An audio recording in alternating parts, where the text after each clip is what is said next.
Hey everyone, I'm Peter Stories, here to guide you today. If you use this video to drift off to sleep, please tap like, hit subscribe, and drop a comment telling me where you're watching from and what time it is there. Now settle in, get cozy, and let yourself relax.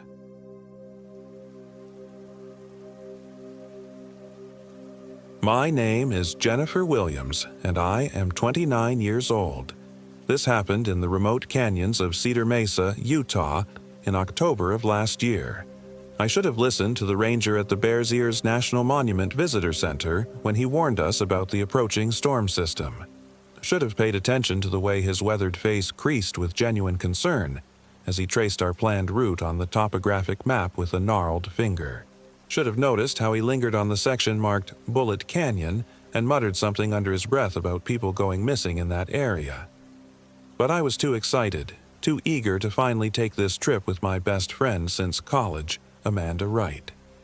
We'd been planning this backpacking adventure for months, saving up vacation days and researching the ancient ancestral Puebloan ruins scattered throughout the maze of sandstone canyons. Amanda, always the practical one, had insisted we bring enough supplies for an extra 2 days, just in case.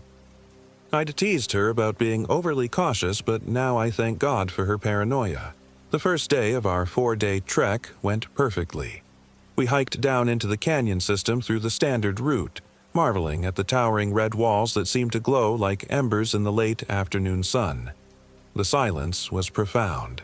Not the dead quiet of a library, but something alive and breathing, filled with the whisper of wind through stone arches and the distant call of ravens echoing off canyon walls. We made camp that first night near a small alcove decorated with ancient petroglyphs. Spirals and handprints covered the rock face, along with strange, elongated figures that seemed to dance in our flickering firelight. Amanda, who'd minored in archaeology, explained that some of the symbols might be thousands of years old. "Look at this one," she said, pointing to a particularly disturbing figure near the back of the alcove. It showed what appeared to be a human form, but stretched impossibly tall and thin, with arms that extended far beyond normal proportions. I've never seen anything like it in the literature. I should have felt wonder at being so close to such ancient art. Instead, something about that elongated figure made my skin crawl. Its eyes, if they were eyes, seemed to follow me as I moved around our camp.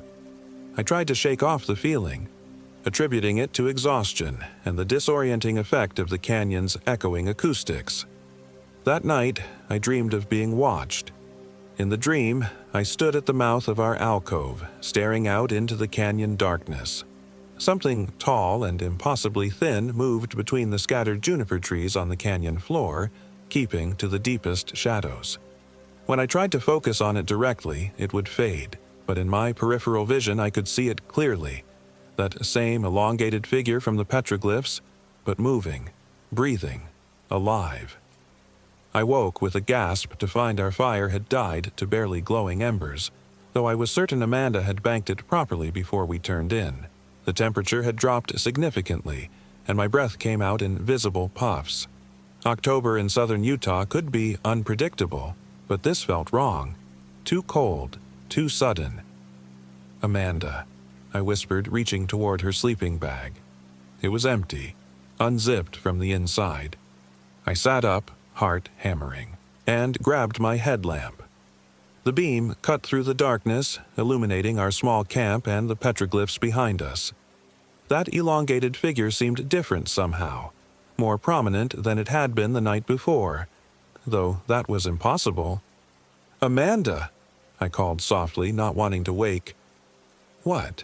There was nothing else out here. The nearest other hikers were probably miles away. A sound drifted from somewhere deeper in the canyon, a low humming, almost musical, but with an undertone that made my teeth ache. It seemed to come from everywhere at once, bouncing off the canyon walls until I couldn't determine its source. I pulled on my boots and jacket, grabbed my headlamp and one of our bear spray canisters, and climbed down from the alcove. The humming grew louder as I followed what I thought was the sound, leading me deeper into a narrow side canyon I hadn't noticed during daylight. "Amanda!" I called, louder this time. My voice echoed strangely, seeming to stretch and distort as it bounced between the walls. The echo that came back didn't quite sound like my own voice. The side canyon twisted and narrowed until I could touch both walls with outstretched arms. The humming was definitely coming from ahead, and now I could make out another sound underneath it. Footsteps, but with an odd rhythm. Step, drag, as if someone was having trouble walking. I found her in a small circular chamber where the canyon opened up like a hidden room. Amanda stood with her back to me, perfectly still, facing the far wall. She was humming, that same low, disturbing tune I'd been following. Amanda. Thank God, I gasped, relief flooding through me. I woke up and you were gone. I was terrified something had happened to you. She didn't respond, didn't even acknowledge that I'd spoken. Amanda. I stepped closer and my headlamp beam fell across her profile. She was smiling, but it was wrong. Too wide, stretching her mouth in a way that looked painful. Her eyes were open but unfocused, staring at something on the canyon wall that I couldn't see. Hey. I reached out to touch her shoulder. The moment my fingers made contact, she stopped humming. The sudden silence was deafening, more frightening than any scream would have been. Slowly, too slowly, she turned her head to look at me. It was Amanda's face, but empty. Her eyes held no recognition, no warmth, no trace of the quick intelligence and dry humor I'd known for 8 years. She blinked once, very deliberately, then smiled that horrible wide smile. "Hello, Jennifer," she said in Amanda's voice, but with an odd cadence, as if she was remembering how to form words. "I was waiting for you." Every instinct screamed at me to run, but this was my best friend. There had to be an explanation. Sleepwalking, maybe, or some kind of altitude sickness affecting her cognition. Waiting for me. Amanda, you scared me to death. Come on, let's get back to camp. It's freezing out here. She tilted her head, bird-like. Amanda, she repeated as if testing the word. Yes, Amanda, that's what you call this one. The way she said, this one, made my blood turn to ice water. What do you mean, this one? I managed to ask. Her smile grew impossibly wider. This shell, this meat. It dreams such interesting dreams, Jennifer. Dreams of you, dreams of home, dreams of fear. I backed away, raising the bear spray. You're not Amanda. No, she agreed pleasantly, but I am learning to be. She shows me her memories when she sleeps. Her love for you is useful. The thing wearing Amanda's face took a step toward me, and I noticed for the first time how wrong her gait was. Step, drag, as if her legs had forgotten how to work properly. What do you want? I whispered. To walk in the world above, to taste sunlight and rain, to experience the warmth of flesh that doesn't rot. It gestured to the canyon walls around us. I have been here so long, Jennifer, trapped in stone and shadow, sustained only by the occasional lost traveler. But your friend, she dreams so vividly. Through her, I can almost remember what it was like to be alive.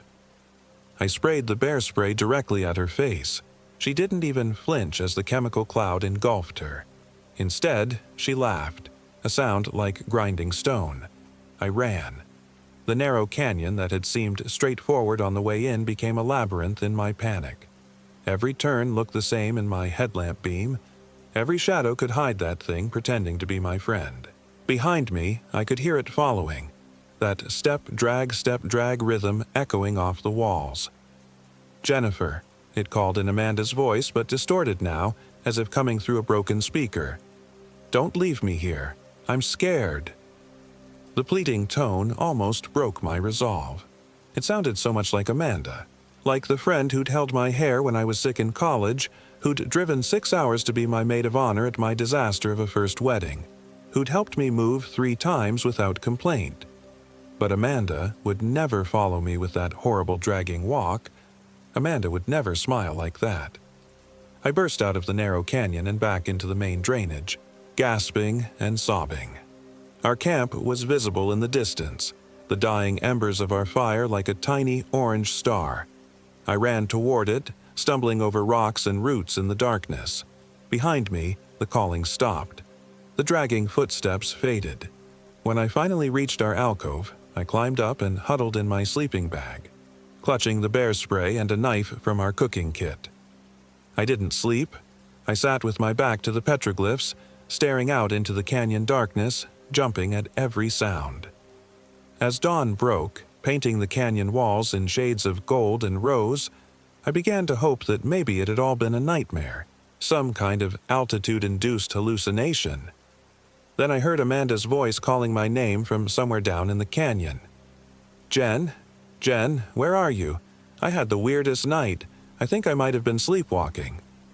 She sounded normal, confused and worried, but normal.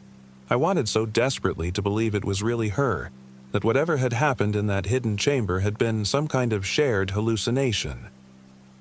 I watched from the alcove as she emerged from the trees below, looking exactly like the Amanda I'd known for years. Same auburn hair pulled back in a messy ponytail, same confident stride, same worn hiking boots. She looked up at our camp and waved. "There you are. God, I feel like I've been walking for hours. Did you sleep okay?" I almost called back to her. Almost. But something made me hesitate. A fragment of memory from the night before. Amanda had been wearing her blue fleece jacket when we went to sleep. The figure below was wearing her red windbreaker. "Jennifer?" She started climbing up toward the alcove. "Are you okay? You look terrified." Step, step, step. Normal footsteps, not that horrible dragging gait from the night before. But as she got closer, I noticed other things. Her smile was still too wide, though not as grotesquely so as before. She blinked too infrequently, her gaze too steady. And when she called my name, there was the faintest echo of that grinding stone laugh underneath her familiar voice. "Stay back," I said, holding up the knife. She stopped, looking hurt and confused. "Jen, what's wrong? It's me." "Prove it." "Prove it? What do you mean?" "Tell me something only Amanda would know." She was quiet for a long moment, head tilted in that bird-like way. When she smiled again, it was Amanda's warm, familiar expression. But somehow, I could see the thing underneath it now, wearing her face like a mask. "I know you still sleep with that ridiculous stuffed elephant from when you were 6, she said. "Mr. Peanuts. I know you're terrified of centipedes but won't kill them because you think it's bad karma. I know you cried for 3 days when David left, not because you loved him, but because you felt like a failure." All true. All things Amanda knew. But they felt rehearsed, like lines from a script. "I know," the thing continued, "that you're scared right now, because you think I'm not really your friend. But I am, Jennifer. I'm just more than I was before. Where's Amanda? Where's my real friend?" "I am Amanda." It climbed closer, movements fluid and predatory despite the familiar face. "I have all her memories, all her feelings for you. I can love you just as much as she did. More, even. I can love you forever." "She's not dead," I said, as much to convince myself as to defy the creature. "You can't just replace someone." "Can't I?" It reached the edge of the alcove, close enough now that I could smell something wrong. Not Amanda's usual mix of coffee and vanilla chapstick, but something organic and sour, like meat beginning to turn. "Your friend sleeps now, deep in dreams where I show her wonderful things. She's quite happy there. And in time, when I've learned enough from her, when I've perfected this form, she'll fade away entirely, peacefully, gently." "You're lying." "I never lie, Jennifer. I don't know how." It stepped into the alcove and I pressed back against the petroglyph wall. "But I can learn. Amanda's memories show me that humans lie to make each other feel better. Should I lie to you? Would that make this easier?" I slashed at it with the knife, aiming for what I hoped was its throat. The blade connected, but instead of blood, a thick black substance oozed from the wound. The thing that looked like Amanda didn't even flinch. "That hurt her more than me," it said sadly. "The body feels pain, even when I'm driving it. Please don't do that again." I scrambled past it and jumped down from the alcove, grabbing my pack on the way. I had to get out of the canyon, had to find help, had to hope that somewhere in that stolen body, the real Amanda was still alive. The thing followed me, but not quickly.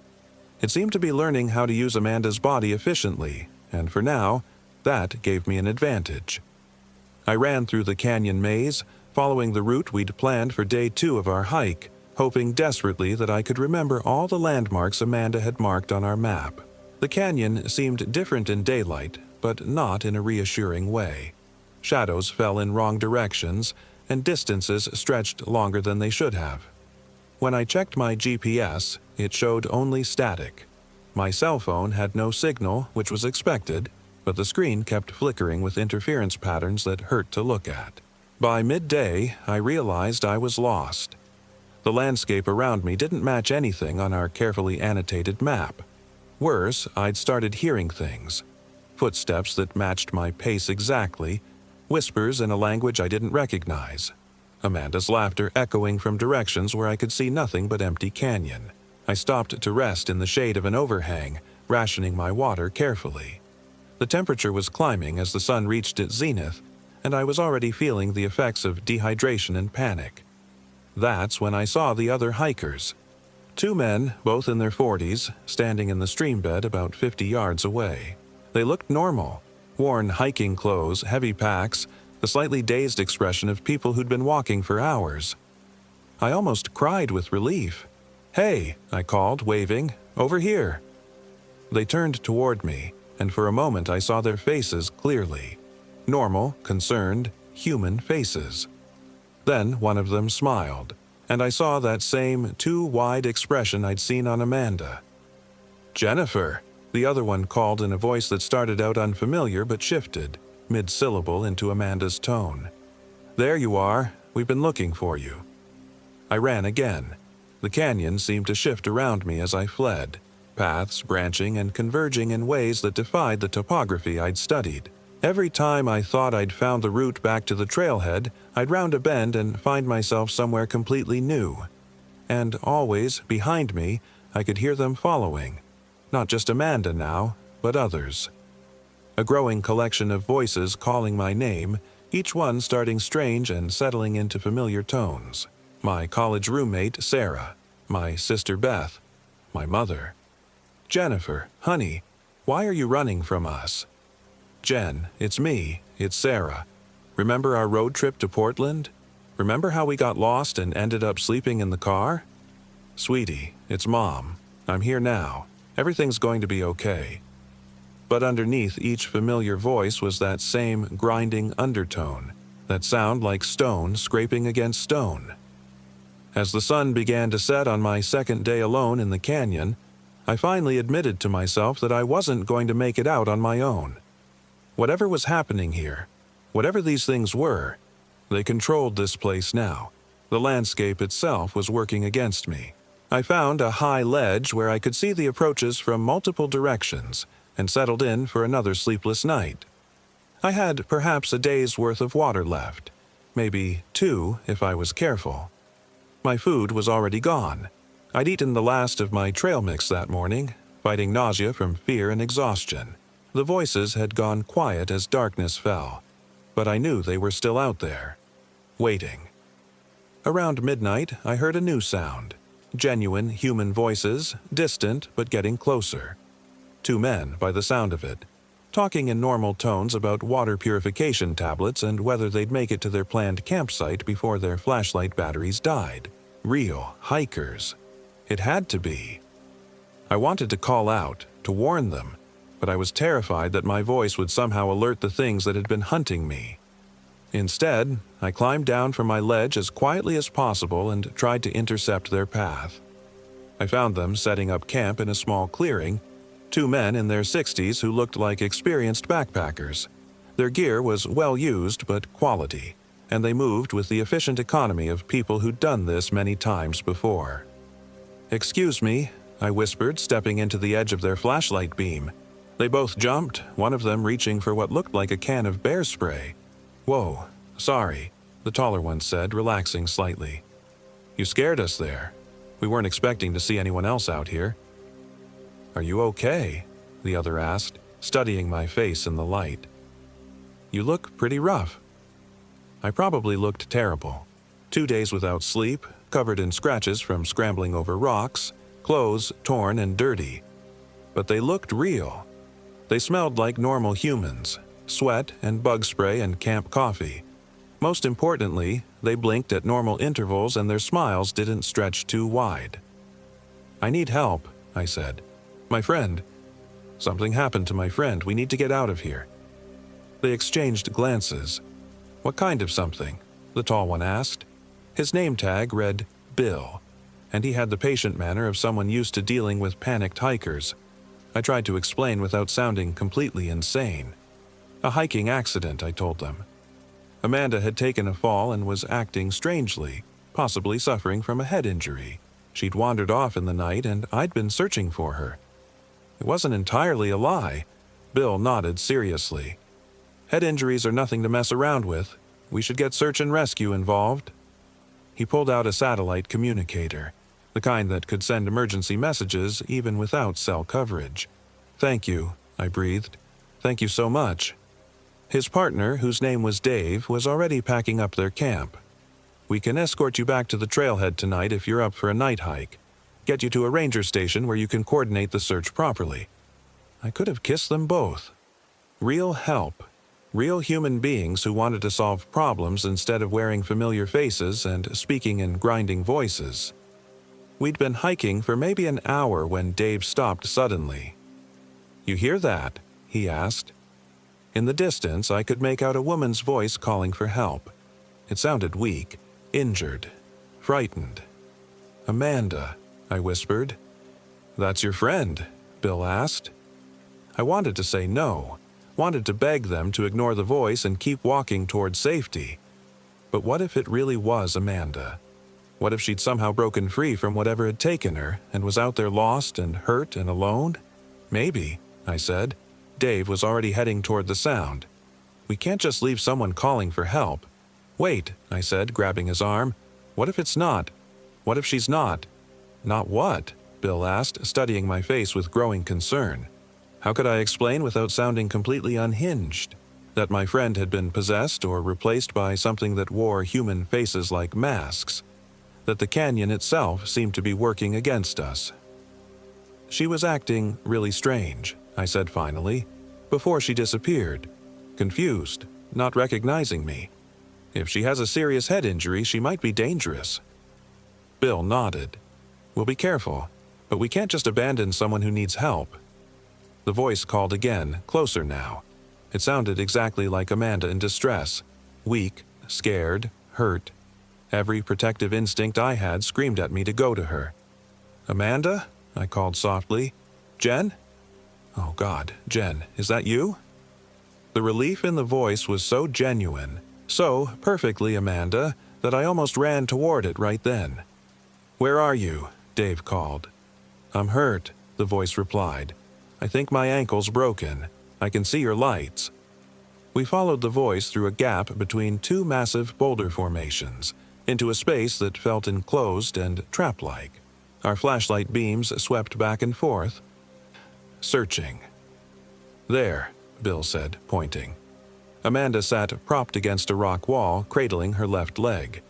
Even in the harsh LED light, she looked exactly like my friend, disheveled and obviously in pain, but unmistakably Amanda. "Thank God," she said when she saw me. "I've been calling for hours. I fell trying to find you after you ran off. Why did you run, Jen? What's wrong?" She sounded so normal, so much like herself that I started to doubt my own memories. Had I imagined the whole thing? Had stress and sleep deprivation made me paranoid enough to abandon my injured friend? Bill was already kneeling beside her, checking her ankle with practiced efficiency. "Doesn't look broken," he said. "Badly sprained, though." When did this happen?" "This morning," Amanda replied. "I've been trying to walk on it, but—" She gestured helplessly. Dave was unpacking his first aid kit. "We'll get you splinted up and help you out of here. Do you think you can manage a supported walk?" "I think so," Amanda said. She looked directly at me, her expression full of hurt confusion. "Jen, why won't you come over here? What's wrong?"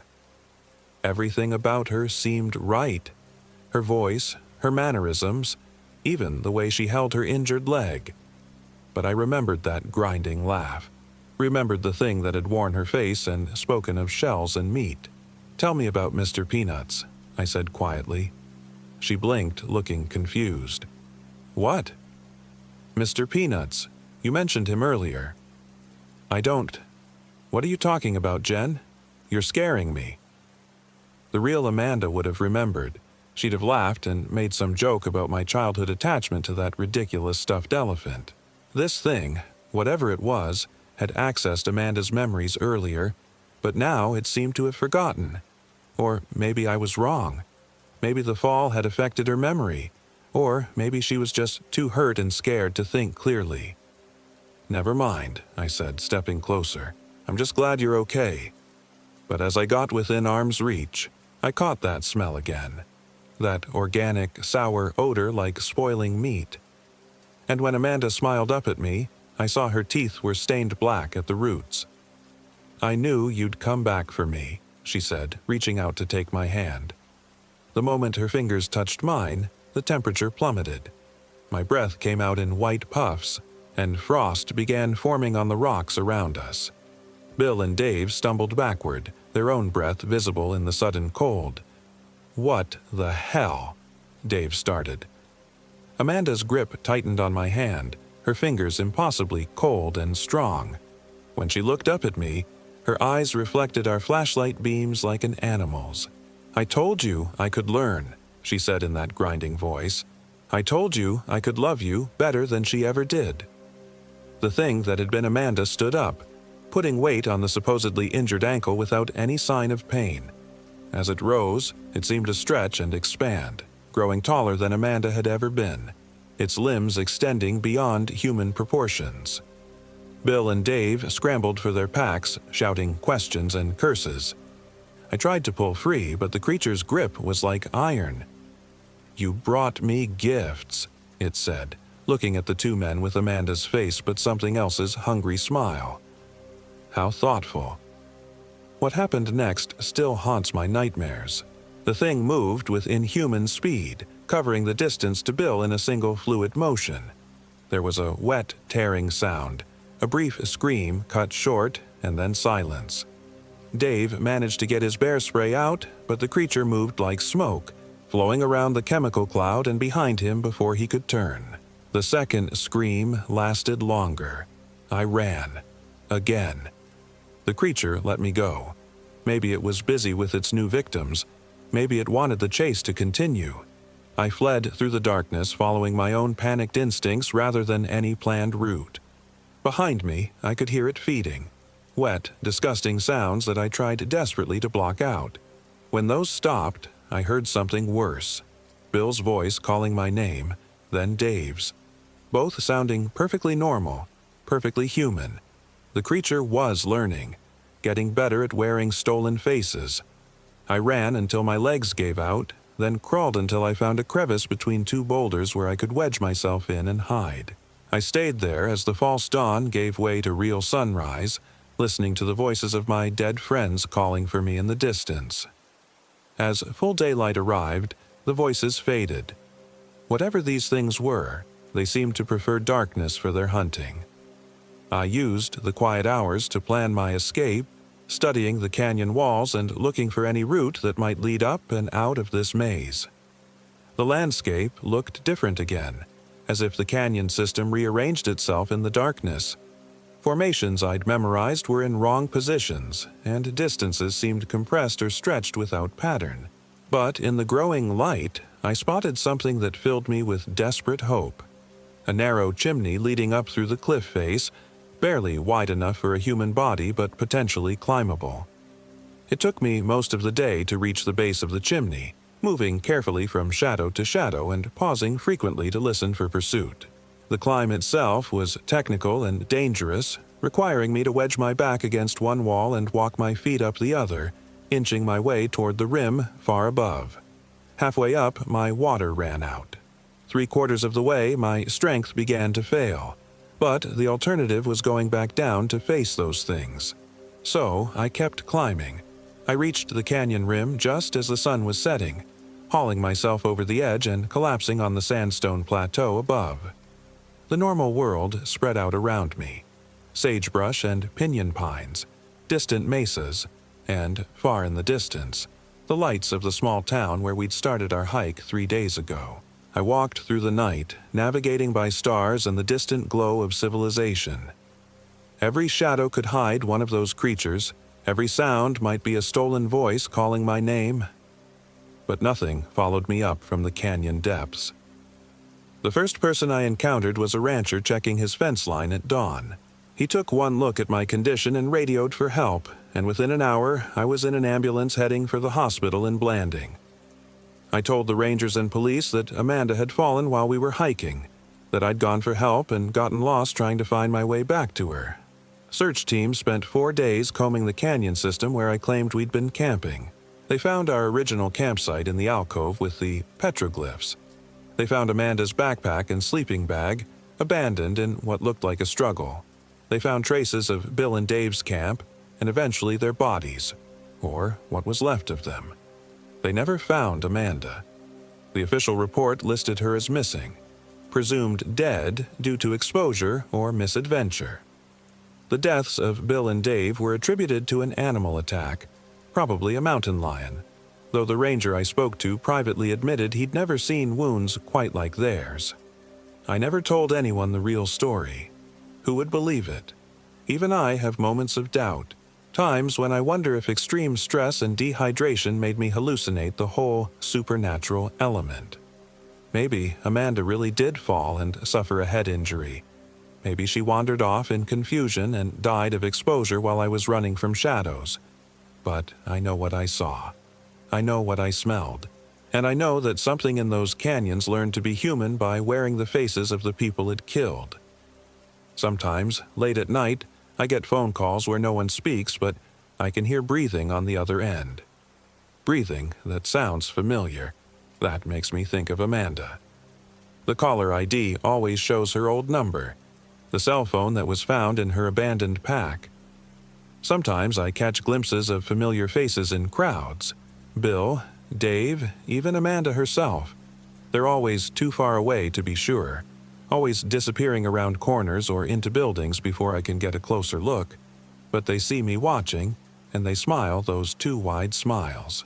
I moved to Portland 6 months ago, as far from Utah as I could manage. I tell myself it's because of the job opportunities, the better weather, the city life I'd always wanted to try. I don't tell myself it's because those things might still be learning, still growing, still hungry for new faces to wear. But I dream about the canyon. I dream about that elongated figure in the petroglyphs, and I wonder if it was trying to warn people rather than welcome them. I dream about Amanda calling my name in that grinding voice, telling me she can love me better now, love me forever. And sometimes, in those dreams, I find myself walking back down into Cedar Mesa's shadows, following that familiar voice deeper into the maze of stone, knowing I should run but unable to resist the pull of my oldest friend's face. Even if it's not really her anymore. Even if it never was. The canyon keeps its secrets and some hungers never die. They just learn new ways to feed, new faces to wear, new voices to steal. And somewhere in those red rock depths, something that remembers being human is still calling my name.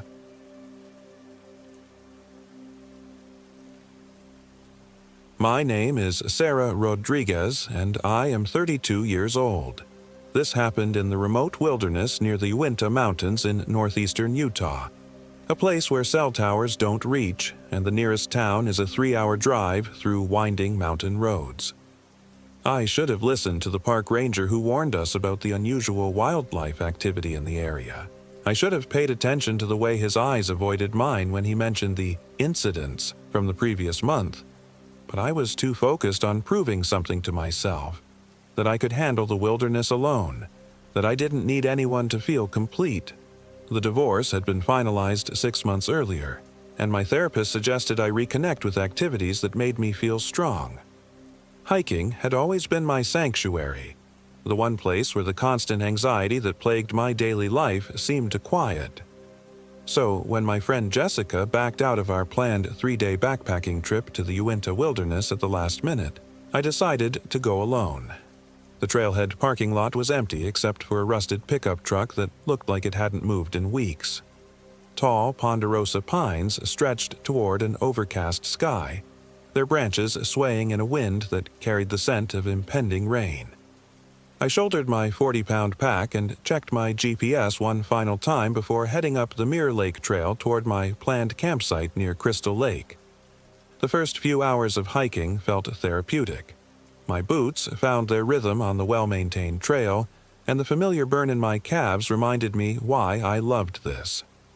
The forest was dense here, filtering the afternoon light into dappled patterns that danced across the forest floor. Squirrels chattered in the canopy above, and somewhere in the distance I could hear the faint sound of running water.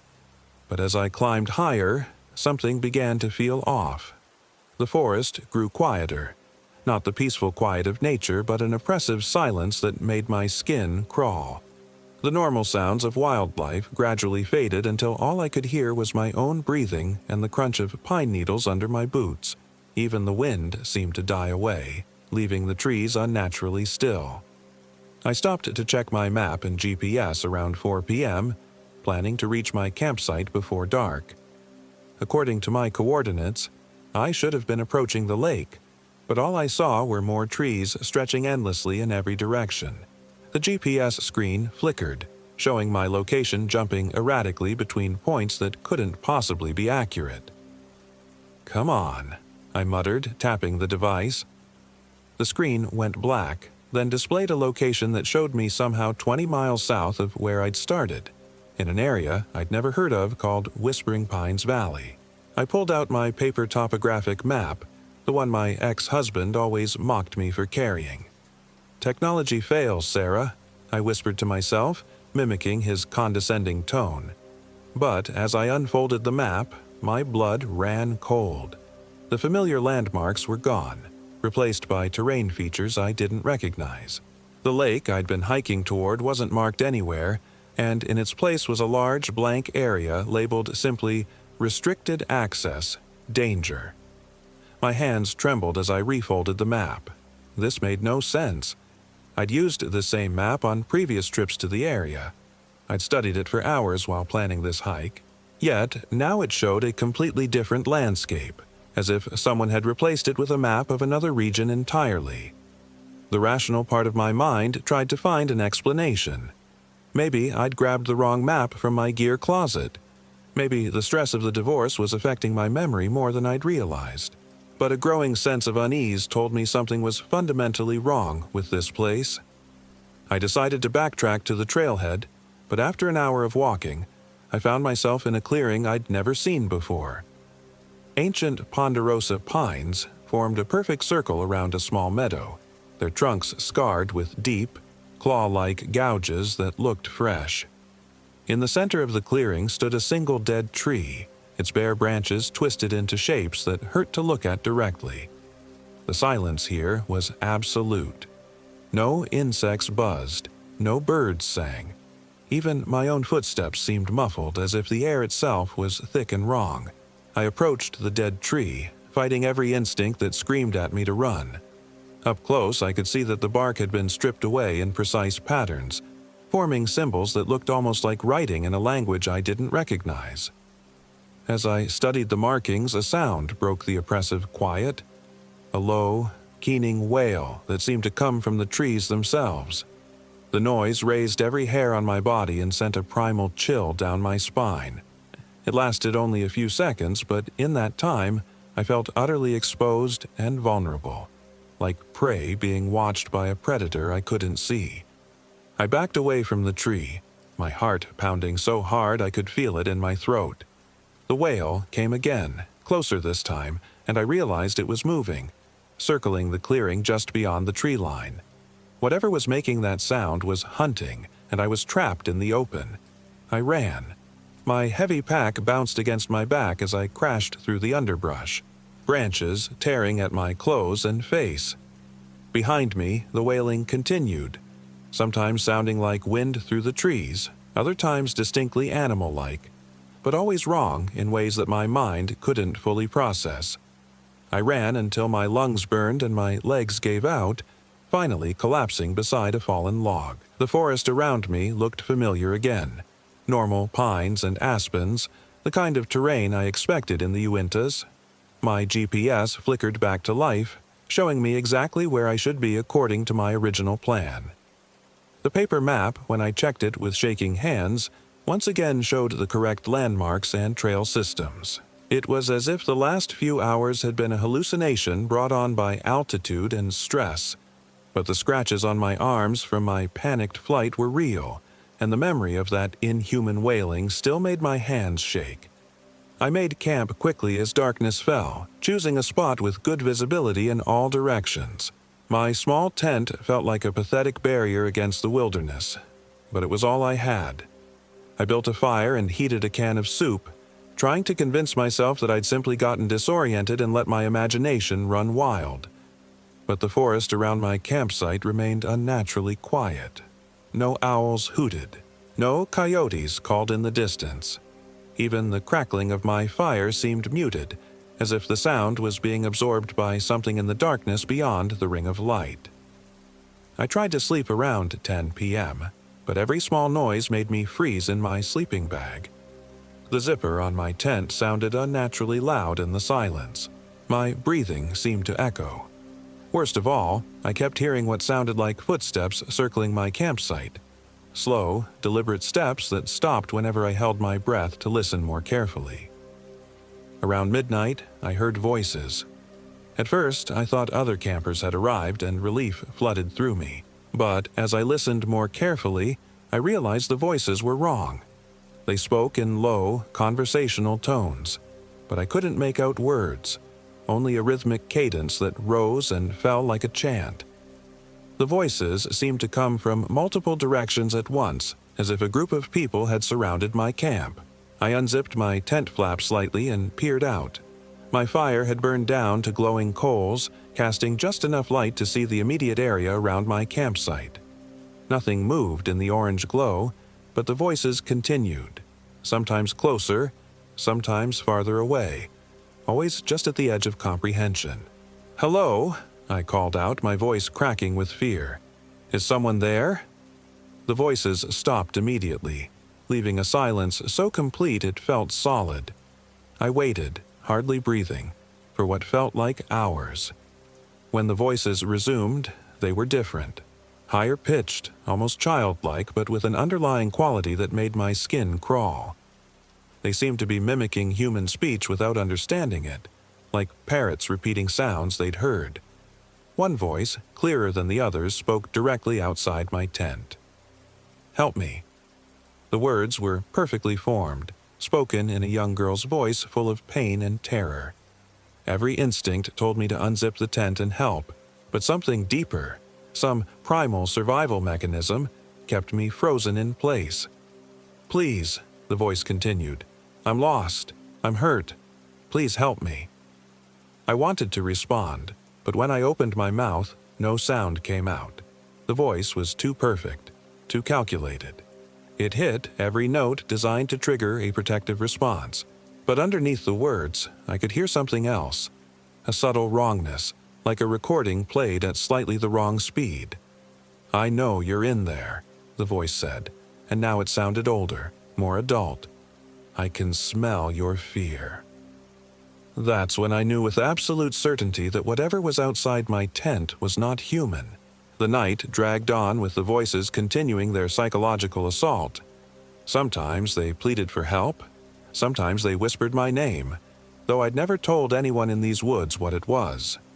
Sometimes they made sounds that weren't quite human, chittering, clicking noises that seemed to come from throats not designed for human speech. When dawn finally broke, the voices faded with the darkness. I emerged from my tent exhausted and shaking, but determined to leave this place immediately. As I packed my gear, I noticed tracks in the soft earth around my campsite, dozens of them, forming concentric circles around where I'd slept. The tracks were almost human, but wrong in subtle ways. The toes were too long, the arch too high, and there were marks that looked like claws extending from where the toenails should be. Most disturbing of all, some of the tracks showed only 4 toes instead of 5. I photographed the tracks with my phone, though the images came out strangely blurred despite the clear morning light. Then I shouldered my pack and started hiking back toward the trailhead as fast as I could manage. But the forest had changed again. Trails that should have led downhill instead curved upward into unfamiliar terrain. Landmarks I'd noted on my way in were gone, replaced by rock formations and tree groupings I'd never seen before. My GPS showed me moving in circles, even though I was following what appeared to be a clear, well-maintained trail. By noon, I was completely lost and beginning to panic. I'd been hiking for hours but seemed no closer to civilization. Worse, the unnatural silence had returned, along with the feeling of being watched by unseen eyes. I stopped at a small creek to refill my water bottles and eat lunch. The water ran clear and cold, tasting normal, but when I looked at my reflection in a still pool, something looked back at me that wasn't quite right. My face appeared the same, but the expression in my eyes was wrong. Too knowing, too satisfied, as if something else was looking out through them. I stumbled backward from the water, my heart racing. When I looked again, my reflection appeared normal, but the memory of that alien intelligence staring back at me made my hands shake as I capped my water bottles. That's when I saw her. A little girl stood on the opposite bank of the creek, maybe 8 years old, with long dark hair and a white dress that should have been filthy after time in the wilderness but appeared pristine. She watched me with eyes that seemed too large for her face, too dark, too old. "Are you lost?" she asked in a voice I recognized from the night before. Every fiber of my being screamed danger, but she looked so small and vulnerable standing there. "Are you okay, honey? Where are your parents?" She smiled, revealing teeth that were too sharp, too numerous. "They're waiting for you." The child began walking toward me, and I noticed she cast no reflection in the water as she crossed the creek. Her feet made no splash, left no ripples. She moved with a fluid grace that was completely wrong for a human child, like a predator imitating prey. I ran again, crashing through the underbrush with no regard for direction or safety. Behind me, I could hear the thing that looked like a child laughing, a sound like breaking glass that cut through the forest silence. The chase lasted hours. Sometimes I would think I'd lost her, only to catch a glimpse of white dress between the trees or hear that terrible laughter echoing from multiple directions.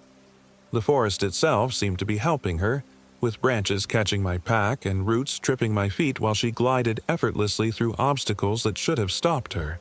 As evening approached, I stumbled into another clearing, this one different from the circle of scarred trees I'd found the day before. This clearing contained the ruins of what looked like an old cabin, though the construction was wrong in ways I couldn't immediately identify. The logs were too perfectly fitted, held together without nails or chinking, and the whole structure seemed to have grown from the forest floor rather than being built upon it. I approached the ruins cautiously. Most of the roof had collapsed long ago, but portions of the walls still stood. Inside, I found the remnants of a life interrupted: a rusted cooking pot, fragments of furniture carved from local wood and scratched into the remaining wall, dozens of names with dates ranging from the 1800s to just last year. One name near the bottom of the list made my blood freeze: Jessica Martinez, September 2023. My friend who had backed out of this trip, but according to this wall, she had been here just 2 months ago. I pulled out my phone to call her, but there was no signal. There had been no signal since I'd entered these woods, but I'd been too distracted by other strangeness to really notice. I tried anyway, desperately pressing buttons and moving around the clearing, hoping for even one bar of service. The phone's screen flickered, showing an incoming call from Jessica's number. With shaking hands, I answered. Sarah. Her voice was faint, distorted by static, but unmistakably hers. Sarah, where are you? I've been looking for you. Jessica. Thank God. I'm lost in the Uintas, near some old cabin ruins. I found your name on a wall here. What's going on? I'm coming to get you, she said. Stay where you are. I'm close. The call ended, leaving me staring at a phone that showed no bars and no record of the conversation. But hope flooded through me anyway. Jessica knew these woods better than I did. If anyone could find me, it was her. I waited in the ruins as darkness fell, building a small fire from debris inside the collapsed cabin. The flames cast dancing shadows on the walls, making the carved names seem to writhe and shift in the flickering light. As I studied them more closely, I noticed they weren't just names and dates. There were messages, too, carved in desperate, shaking letters. They wear faces, but they're not us. Don't trust your reflection. The voices lie, but the silence is worse. She looks like my daughter, but my daughter is dead. The final message, carved deep into the wood near Jessica's name, made my hands go numb. If you're reading this, you're already one of them. That's when I heard footsteps approaching through the forest, the normal human sound of boots on pine needles and fallen leaves. A flashlight beam swept across the clearing, and I nearly cried with relief. Sarah, thank God I found you. Jessica emerged from the tree line, looking exactly as I remembered her. Shoulder-length brown hair, hiking boots, the green jacket she'd worn on our last trip together. She rushed toward me with arms outstretched. I ran to meet her, but stopped short when I noticed something was wrong with her shadow. The fire cast my shadow clearly on the ground behind me, but Jessica's shadow was wrong. Too tall, with appendages that didn't match her human silhouette. What took you so long? She asked, still approaching with that welcoming smile. I've been waiting for you. Jessica, I said carefully, backing toward the ruins. How did you know I was here? My phone has no signal. I've always known where you were, Sarah. We've been watching you since you arrived. Her voice was Jessica's, but as she spoke, subtle changes crept in. The tone becoming flatter, more mechanical, like someone reading from a script. Her smile never wavered, even when speaking, and I realized she hadn't blinked once since appearing. You said, we, I whispered. Did I? Her head tilted at an angle too sharp for human anatomy. I meant I, of course. Silly mistake. More figures emerged from the tree line, a park ranger, a family of hikers, even the little girl in the white dress. All of them moved with that same fluid grace. All wore expressions of welcoming warmth that never changed, and none of them cast proper shadows. We've been so lonely, said the thing wearing Jessica's face. So few visitors make it this far into our home, but you're here now, and you can stay with us forever. I grabbed a burning branch from my fire and held it like a weapon. The flames cast wild shadows that revealed the truth. The figures surrounding me were wrong, twisted, with too many joints and appendages that shifted and writhed when not directly observed. Stay back, I screamed, swinging the makeshift torch. I know what you are. The Jessica thing laughed with that same breaking glass sound I'd heard from the child. Do you? Because we learned to be us from watching you. We are exactly what you made us. They began closing in, moving in perfect synchronization like a pack of predators. I ran toward the only gap in their circle. The torch held ahead of me. They scattered from the flames but didn't retreat far, just far enough to let me pass while staying close enough to pursue. I ran through the forest with no destination except away. Behind me, I could hear them giving chase, but they were no longer trying to mimic human movement. They crashed through the underbrush with inhuman speed and grace, making sounds that shifted between animal cries and distorted human voices. The chase led me to the edge of a deep ravine I hadn't seen before. The drop was steep and rocky, easily 50 feet to the bottom where a narrow stream reflected starlight.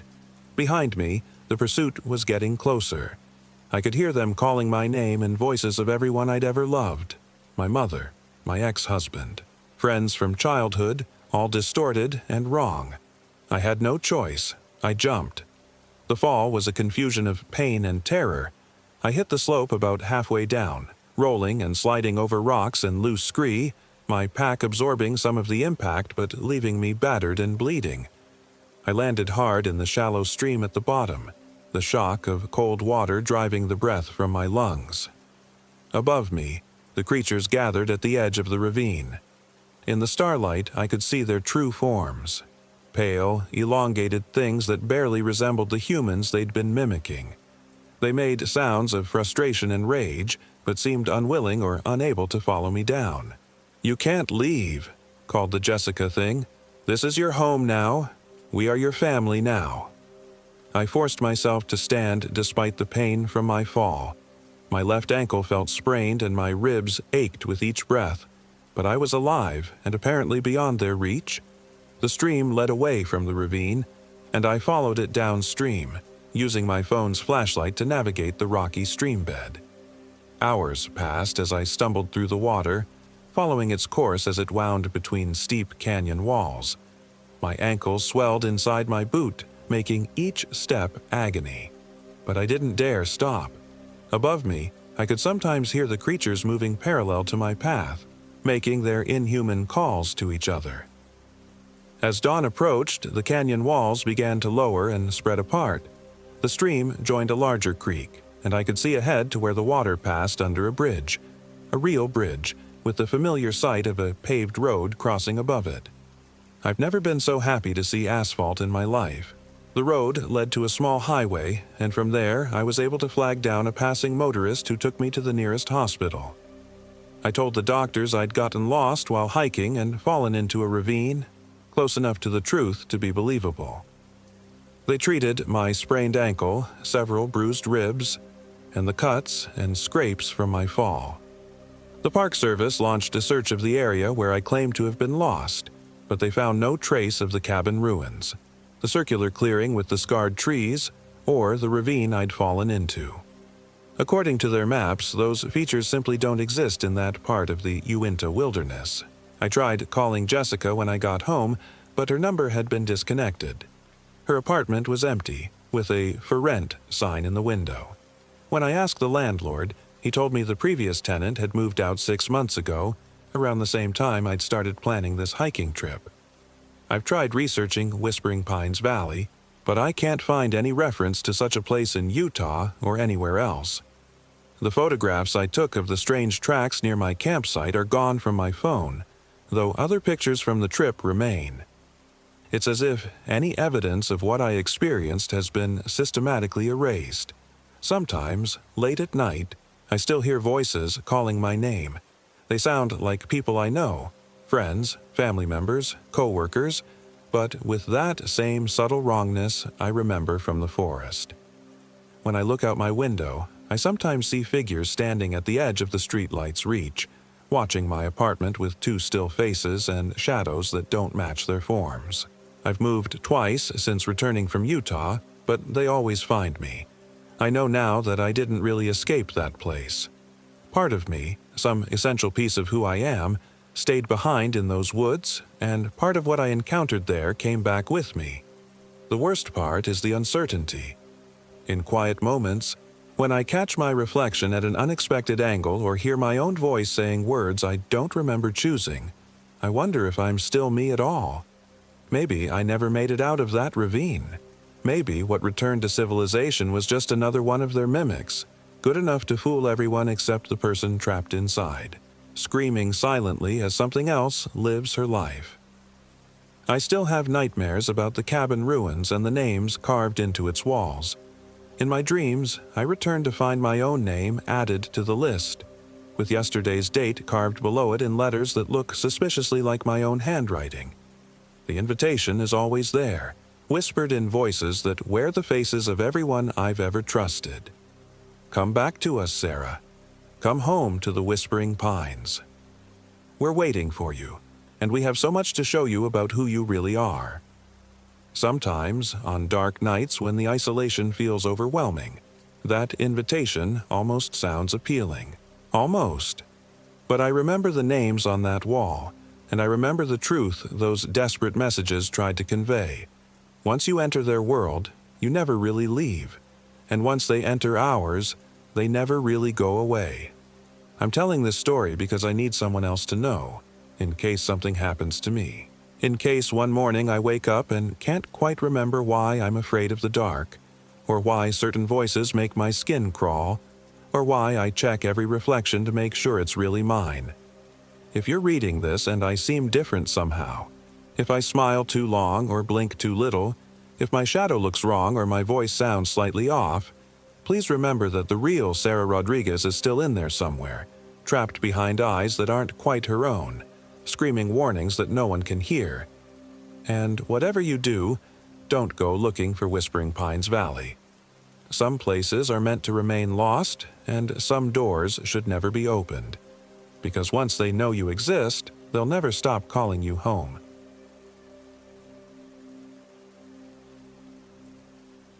My name is Jennifer Williams, and I am 29 years old. This happened in the Uinta Mountains of northeastern Utah, near a place locals call Bone Creek, though I understand now why they whisper the name with such unease. I should have known something was wrong when Marcus suggested we take the scenic route to our campsite. My boyfriend of 3 years had always been impulsive, but there was something different in his eyes that morning as we loaded our packs into his Jeep. A restlessness that made my skin crawl, though I couldn't articulate why. The main trail's too crowded, he'd insisted, spreading a worn topographical map across our kitchen table. His finger traced a thin line through dense forest symbols. This old logging road will get us to Mirror Lake without dealing with all the weekend warriors. Sarah, my best friend since college, leaned over my shoulder to study the map. Her auburn hair smelled like the vanilla shampoo she'd used since freshman year, a comforting constant in our evolving friendship. "Looks pretty isolated," she murmured, and I caught the uncertainty in her voice. "That's the point," Marcus replied, already folding the map with decisive movements. 3 days of actual wilderness. No cell towers, no other campers, just us and nature. The drive into the Uintas started normally enough. We wound through aspens whose leaves shimmered gold in the September sunlight, their trunks standing like pale sentinels against the darkening evergreens. Marcus drove with one hand on the wheel, the other drumming against his thigh, a nervous habit I'd noticed increasing over the past few months. Sarah dozed in the back seat, her head pressed against the window, completely trusting in our navigation. The paved road gave way to gravel, then dirt. The further we climbed, the narrower the path became, until branches scraped against the Jeep's sides with fingernail-on-chalkboard sounds that made me wince. When Marcus finally stopped the engine beside a barely visible trailhead marker, the silence that followed felt oppressive. "This doesn't look like any official trail," I said, studying the rusted sign that read, "Bone Creek Trail, 4.2 miles to Mirror Lake." The paint was so faded I could barely make out the letters. "It's on the map," Marcus insisted, shouldering his pack with practiced efficiency. "Besides, the best spots are always off the beaten path." Sarah stretched and yawned, seemingly unaware of my growing unease. "I'm just happy to get away from the city for a few days. Work has been absolutely brutal." As we started down the trail, I tried to shake off my anxiety. The forest was beautiful in that stark, high-altitude way, towering pines and scattered clearings carpeted with wildflowers that would soon succumb to the first frost. The air was thin and clean, carrying the scent of pine needles and that particular earthiness that comes with elevation. But there were details that bothered me. The trail was too well maintained for something supposedly abandoned. Someone had recently cleared fallen branches, and the blazes on the trees looked fresh. More disturbing were the scratches carved into some of the larger pines, not the random scars left by animals, but deliberate marks forming patterns I couldn't quite decipher. "Marcus," I called ahead, where he'd taken point with his usual confidence. "Have you been on this trail before?" He paused, adjusting his pack straps. "A buddy at work recommended it, said it was perfect for what we're looking for." Something in his tone made me glance at Sarah, but she was taking photos of a meadow filled with Indian paintbrush, apparently oblivious to the tension building in my chest. We hiked for 3 hours through increasingly dense forest. The trail wound through stands of lodgepole pine so thick they blocked most of the afternoon sun, creating a perpetual twilight that played tricks on my peripheral vision. Twice I thought I saw movement between the trees, a flash of pale fabric or the suggestion of a human silhouette, but when I turned to look directly, there was nothing. "Getting paranoid, Jen," I muttered to myself, but kept my voice low enough that the others couldn't hear. The first real sign that something was wrong came when we reached what should have been Bone Creek. According to the map, we should have encountered a substantial stream running east toward the Weber River drainage. Instead, we found a dry creek bed lined with sun-bleached stones and the scattered bones of what looked like deer or elk. "That's weird," Sarah said, kneeling beside one of the larger skulls. "These bones look really old, but there's no vegetation growing through them, like they were placed here recently." Marcus consulted his GPS unit, frowning at the display. "This doesn't make sense. The GPS shows we're exactly where Bone Creek should be, but..." He shook the device, then powered it off and on again. The screen flickered and died. "Let me try mine," I said, pulling out my phone. No signal, which was expected, but the GPS function wasn't working either. The screen showed our location as somewhere in the middle of the Pacific Ocean. "Technology," Marcus said with a forced laugh. "Good thing we brought the paper map." But when he unfolded the topographical map, we discovered our first genuinely frightening problem. The trail we'd been following for hours wasn't marked on the paper. According to the map, we were standing in the middle of an unmarked wilderness area with no established paths. "This has to be wrong," Sarah said, studying the map over Marcus's shoulder.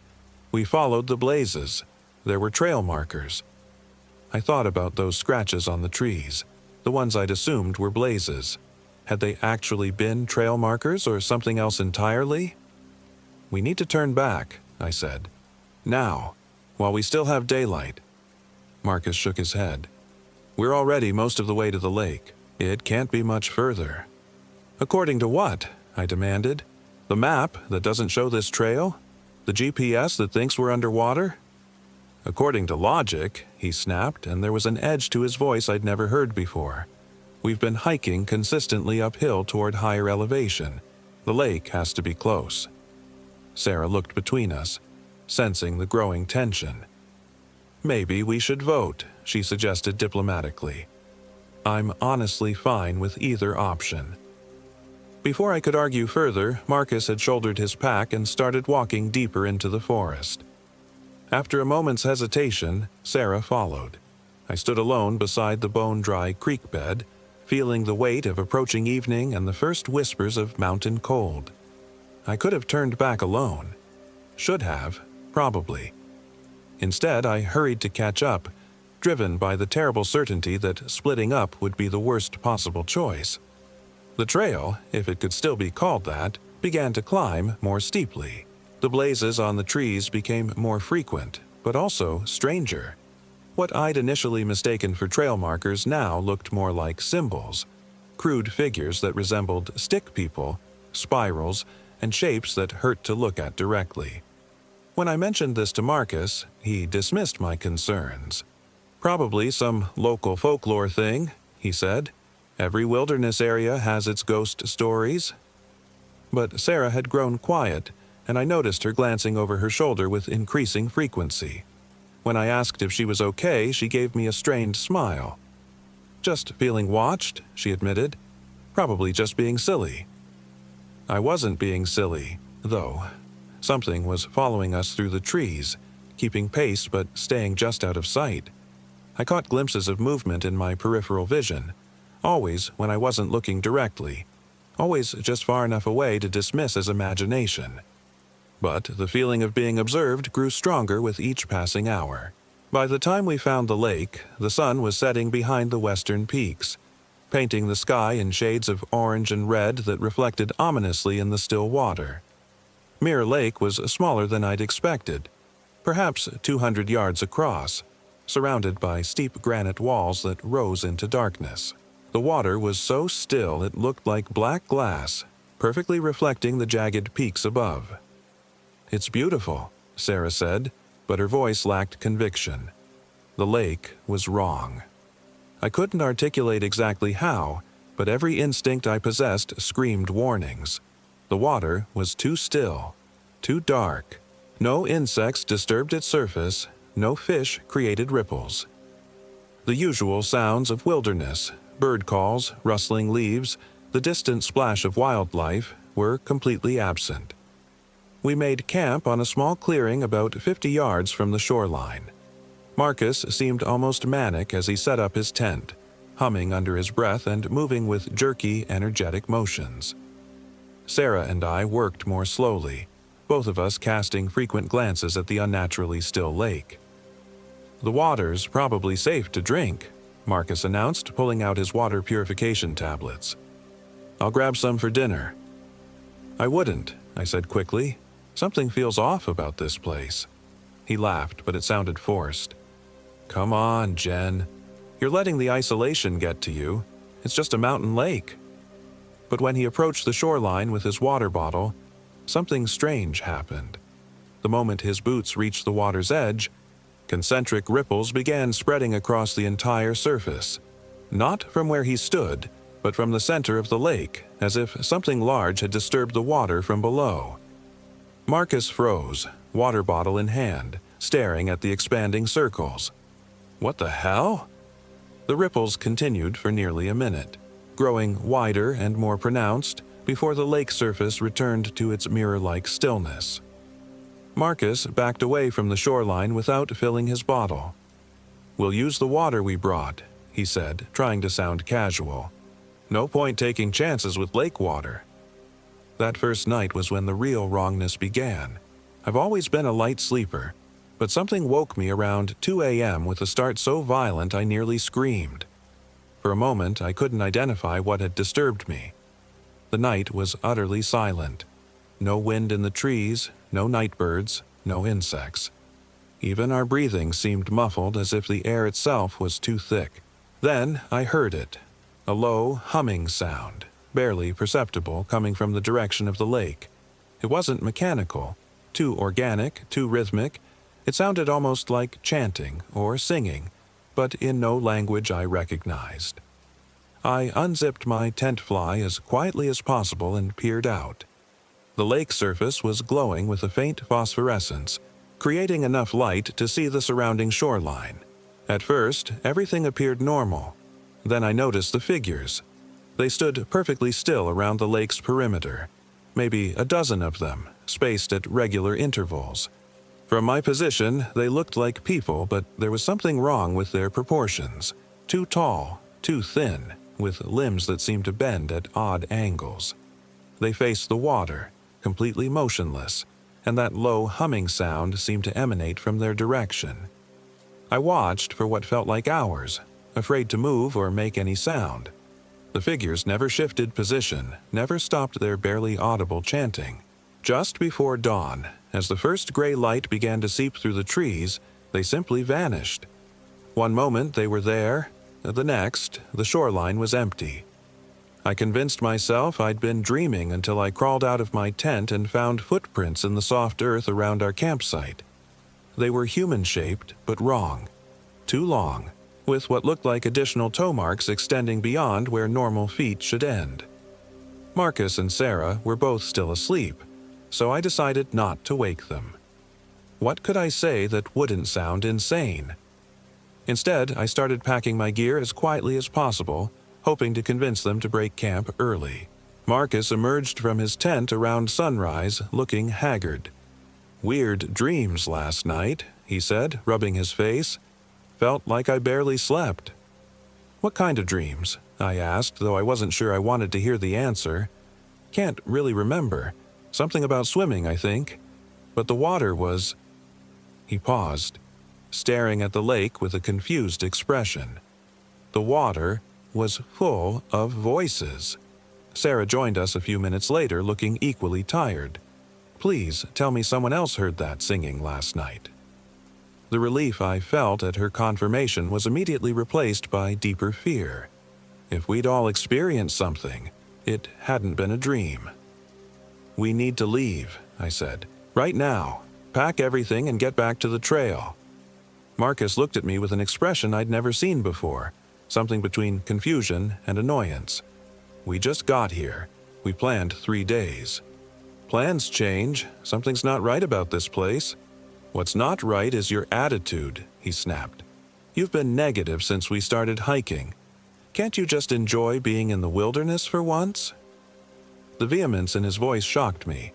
Marcus had always been laid back, rarely raising his voice even during our worst arguments.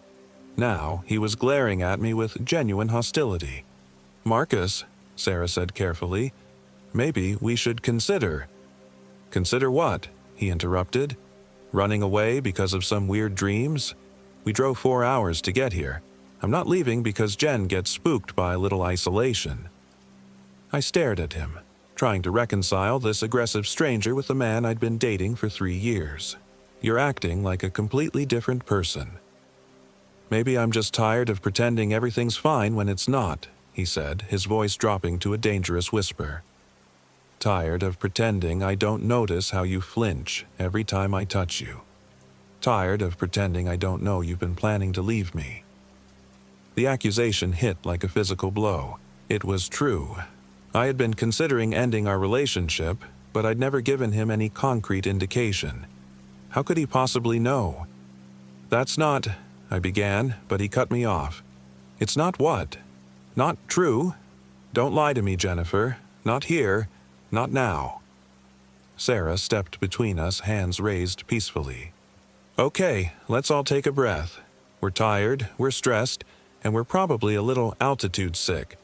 Why don't we have some breakfast and then decide what to do?" Marcus stared at me for another long moment, then nodded curtly. "Fine, but we're not leaving just because of some nightmares." While Sarah prepared breakfast on her camp stove, I walked to the edge of our clearing and tried to get cell service. My phone showed full battery but still no signal, and the GPS function remained completely non-functional. When I tried to power it off and restart it, the screen went black and wouldn't turn back on. Marcus's behavior throughout breakfast was erratic. He alternated between sullen silence and forced joviality, making jokes that weren't funny and laughing too loudly at his own words.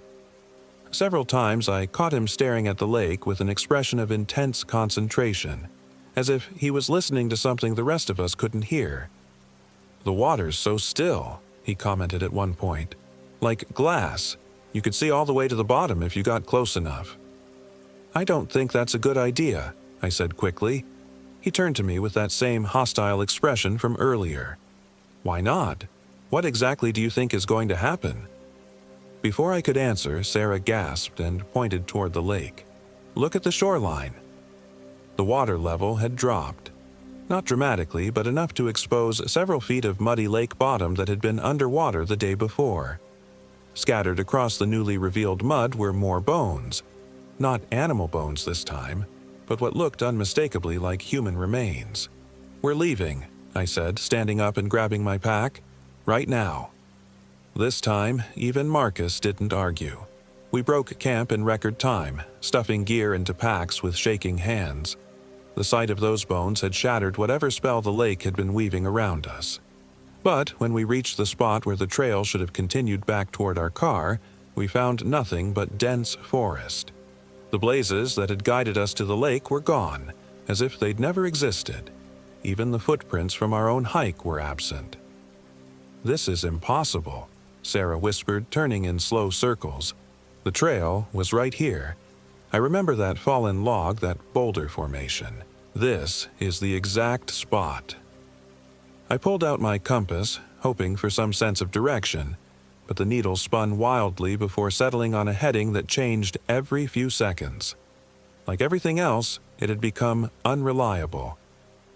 "Okay," I said, trying to keep my voice steady. We don't need a trail. We know we came from the southwest. If we head downhill in that direction, we'll eventually hit the logging road." We started walking, pushing through dense undergrowth and around fallen trees. But after an hour of hiking, we found ourselves back at Mirror Lake, approaching from the opposite side. "That's not possible," Marcus said, staring at our abandoned campsite. We walked in a straight line. We used the compass. I checked the compass again. The needle pointed directly at the lake, regardless of which direction I faced. "The lake," Sarah said quietly. "It's doing something to our equipment, to our sense of direction." Marcus laughed, but it sounded hollow. "Lakes don't do things, Sarah. We're just disoriented." "Then explain the bones," I challenged. "Explain the singing last night. Explain why your GPS showed us in the ocean." "I can't," he admitted, "but that doesn't mean it's supernatural. There has to be a logical explanation." We tried leaving in 3 different directions over the next several hours, each time ending up back at the lake. The sun seemed to move strangely overhead, sometimes racing across the sky, sometimes appearing to move backward. My watch had stopped at 11:47, though I couldn't remember when. By what felt like late afternoon, we were exhausted and completely demoralized. We set up camp again in the same clearing, having no other choice. The lake had become our prison. "Something's keeping us here," Sarah said as we prepared dinner. "Something wants us to stay."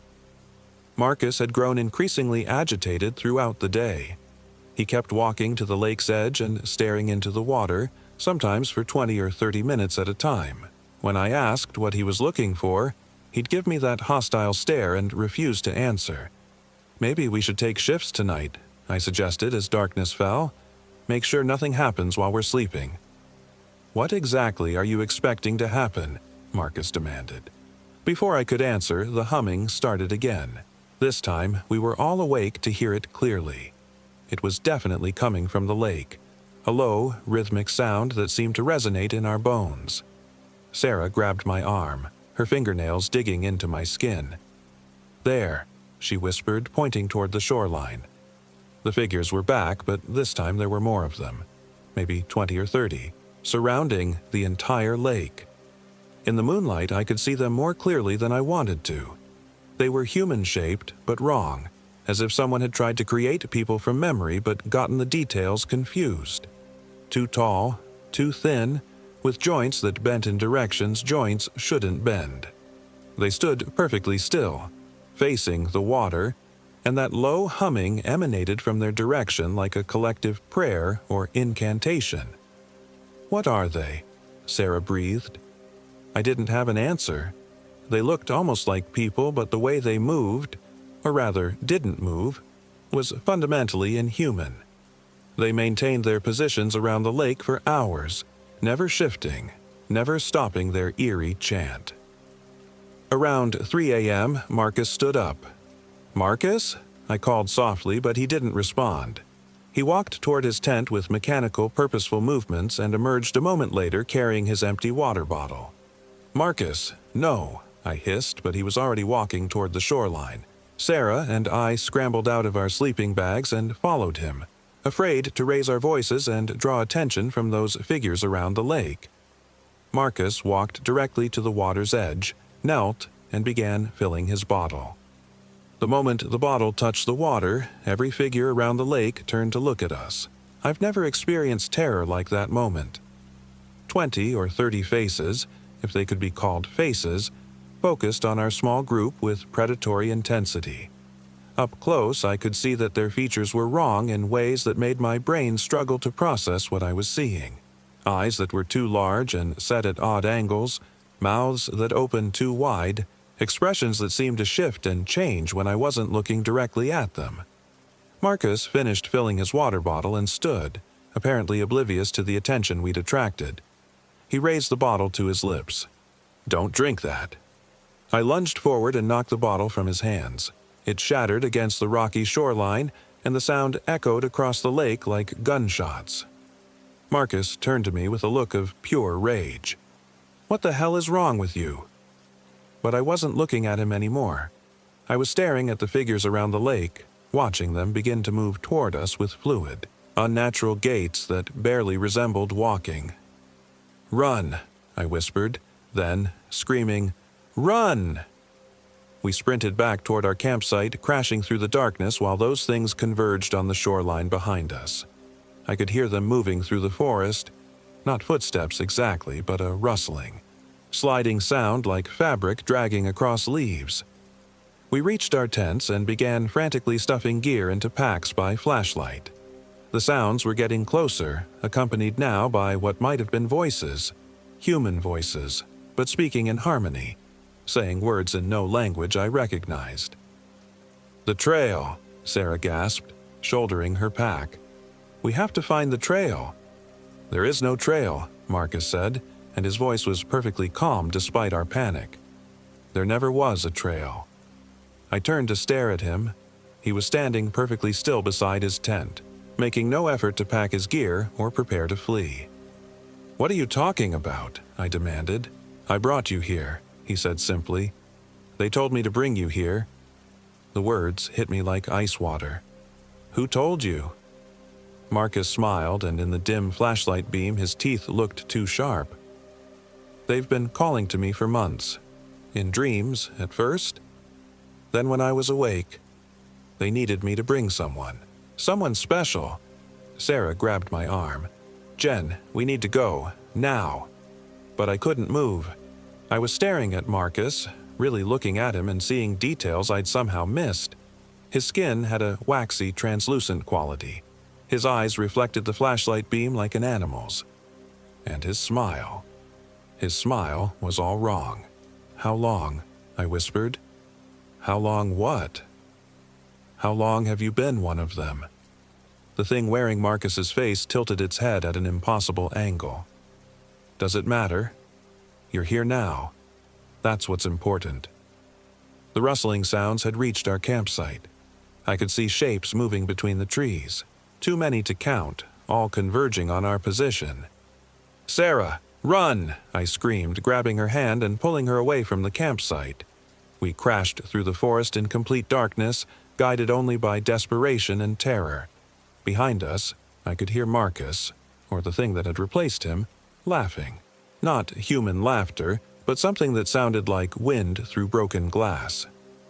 We ran until our lungs burned and our legs gave out, finally collapsing behind a fallen log in a small clearing. For several minutes, we just lay there gasping, listening for sounds of pursuit. "How long do you think he's been?" "Different?" Sarah whispered.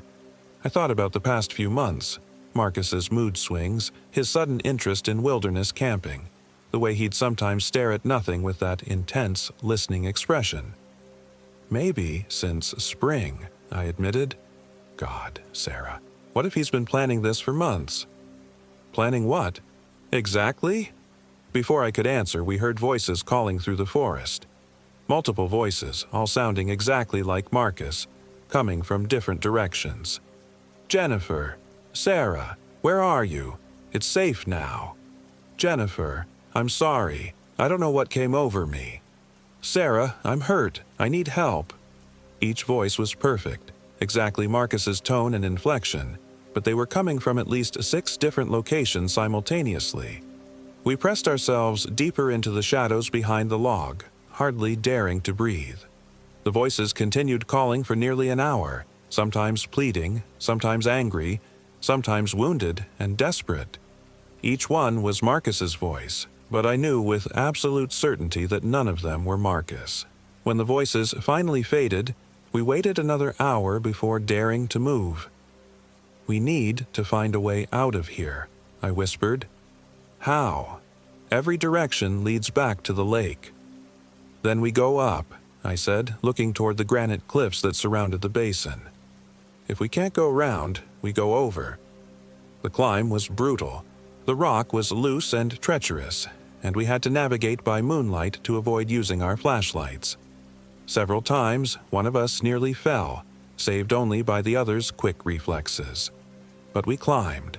Up the steep granite face, using every crack and ledge, driven by desperation and the knowledge that staying below meant certain death, or worse.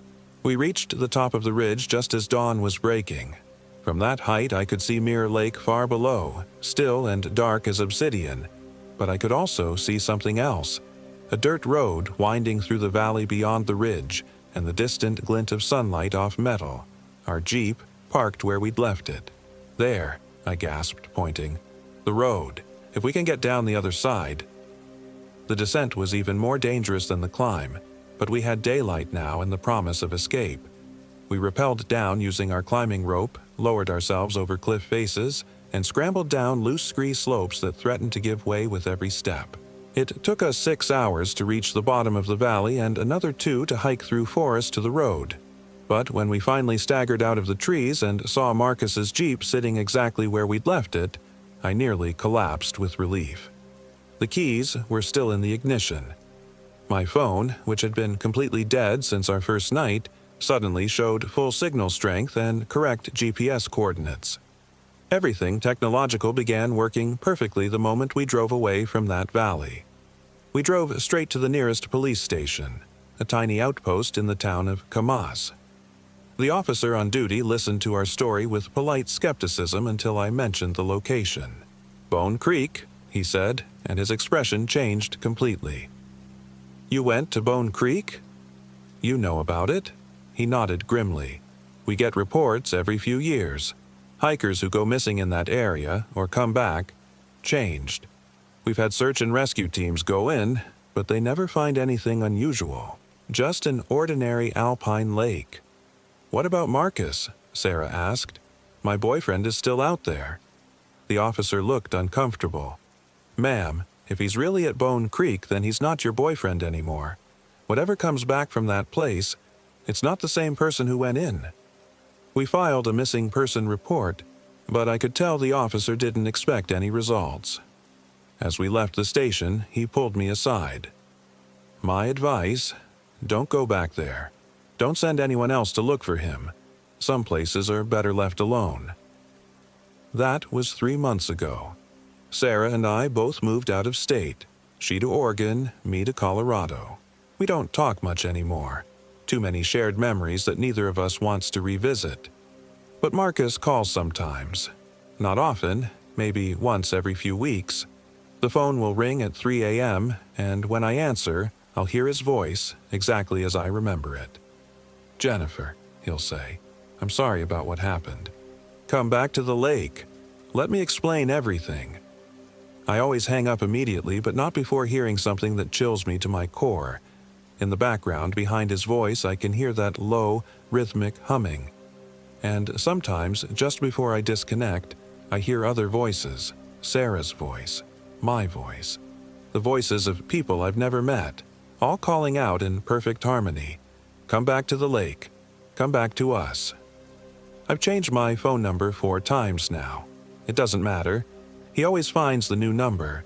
Sometimes I wonder if he really is Marcus, if he survived whatever happened at that lake and is genuinely trying to reach out. But then I remember the way his head tilted at that impossible angle, the way his teeth looked too sharp in the flashlight beam, and I know better. Whatever is calling me isn't Marcus. Marcus died at Mirror Lake, somewhere in those dark waters or in the embrace of those inhuman figures.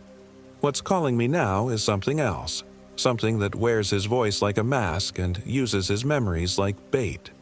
The worst part of me wants to go back. I dream about the lake sometimes. Dreams so vivid I wake up with the smell of pine needles in my nostrils and the sound of that eerie chanting echoing in my ears. In the dreams, the water is crystal clear instead of black, and I can see all the way to the bottom. There are people down there standing in perfect rows, their eyes open, their mouths moving in silent harmony. And Marcus is there, in the front row, beckoning to me with a smile that's almost right. Almost. When I wake from these dreams, I find myself researching routes back to the Uinta Mountains. I catch myself packing hiking gear I haven't touched since that trip. Once, I actually drove halfway to Utah before coming to my senses and turning around. The lake is calling me back.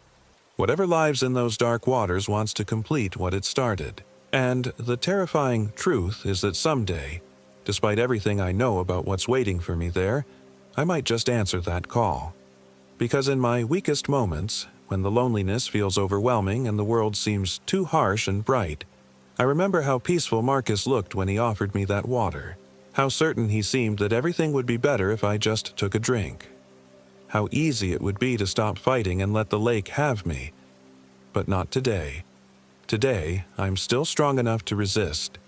Today, I can still remember the terror in Sarah's eyes as we fled through the darkness, still hear the inhuman laughter echoing behind us. Today, I can still remember that whatever is calling to me from Mirror Lake, it isn't offering salvation. It's offering something far worse, eternal service in the depths of those black waters, adding my voice to the chorus that calls other victims home. And, God help me, sometimes that doesn't sound like the worst fate in the world.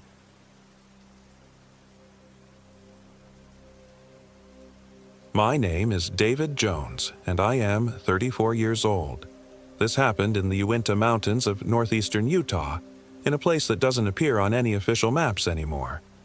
I should have known something was wrong when Marcus suggested the trip. My best friend since college had been acting strange for months, distant, hollow-eyed, speaking in fragments about finding the source and completing the circle.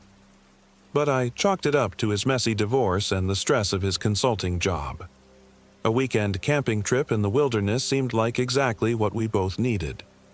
Marcus had found the location online, he said.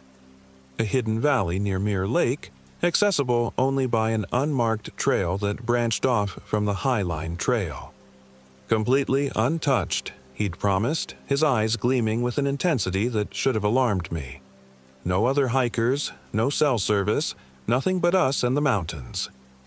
The drive from Salt Lake City took 4 hours, winding through increasingly desolate terrain until we reached the trailhead at Bald Mountain Pass.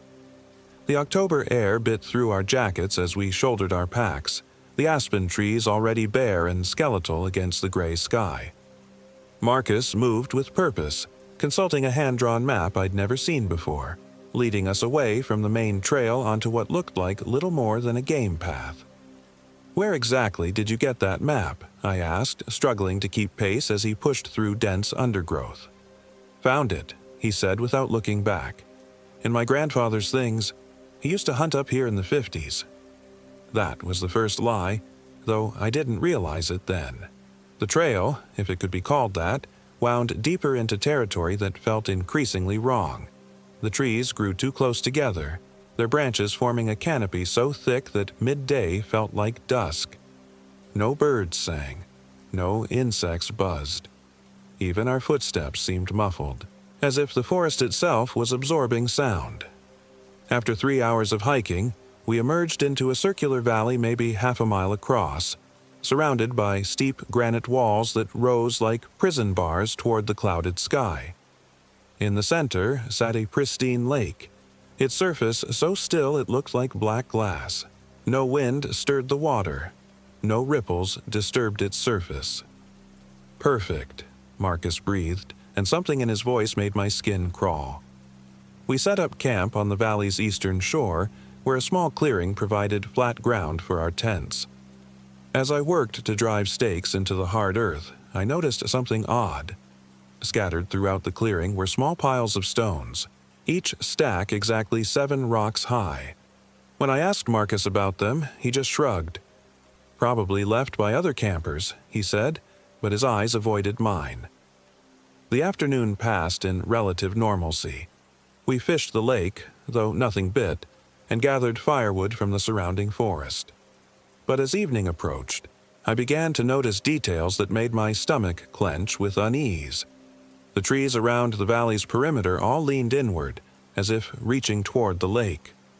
Their bark was scored with strange symbols, not natural scarring, but deliberate cuts that formed spirals and interconnected lines. When I pointed this out to Marcus, he studied the markings with what looked like recognition. "Indigenous petroglyphs, maybe," he said, but his fingers traced the symbols with familiar ease. That night, we built a fire and opened a bottle of whiskey Marcus had brought. As the alcohol loosened my tongue, I found myself sharing stories from our college days, laughing at memories that felt like they belonged to different people. But Marcus remained quiet, staring into the flames with that same hollow intensity. "You know what I realized?" he said suddenly, his voice so soft I had to lean forward to hear him. "We've been friends for 12 years, and I've never told you about Sarah." Sarah. The name hit me like a physical blow, though I couldn't understand why. I had no memory of Marcus ever mentioning anyone named Sarah, yet something deep in my mind recoiled at the sound. "Who's Sarah?" I asked. Marcus smiled, but it was wrong. Too wide, lasting too long. "She was my sister. Died when we were kids. Drowned in a lake just like this one." The fire crackled between us, and for a moment I could swear I heard something else. A sound like distant crying, carried on wind that didn't exist. "You never mentioned having a sister," I said carefully. "Didn't I?" Marcus tilted his head, still smiling that terrible smile. "Strange. I could have sworn I told you about the day she went under, how long we searched for her body, how they never found her." The whiskey turned to acid in my stomach. I was certain, absolutely certain, that Marcus was an only child. We'd known each other's families, attended each other's family gatherings. There had never been any sister. "Marcus," I started, but he held up a hand. "Listen," he whispered. I strained my ears but heard only silence. A silence so complete it felt oppressive, like a weight pressing down on my chest. Then, barely audible, came a sound that made every hair on my body stand on end. Singing. A child's voice, high and sweet, drifting across the water. "Ring around the rosy, pocket full of posies." The voice was coming from the center of the lake. I grabbed my flashlight and pointed it toward the water, but the beam seemed to die just feet from shore, swallowed by darkness that felt solid, hungry. The singing continued, growing clearer, closer. "Ashes, ashes, we all fall down." "Do you hear that?" I whispered. Marcus was staring at the lake, tears streaming down his cheeks. "She's calling me," he said. "She wants me to come home." The temperature plummeted. Our breath began to fog, and frost spread across the ground with visible speed. The fire flickered, its flames turning from orange to blue to a sickly green that cast everything in a corpse-like pallor. I stood up, every instinct screaming at me to run, but Marcus caught my arm with fingers that felt like ice. "Don't you see?" he said, his voice cracking with emotion. "This is why I brought you here. Sarah needs a witness. She needs someone to remember." "Marcus, there is no Sarah," I said, trying to keep my voice steady. "You're scaring me, man. We need to leave, now." His grip tightened, and I realized with growing horror that his fingers were too long, his knuckles too prominent. In the green firelight, his face looked gaunt, skeletal.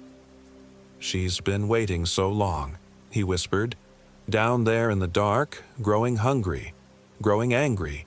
She needs fresh company."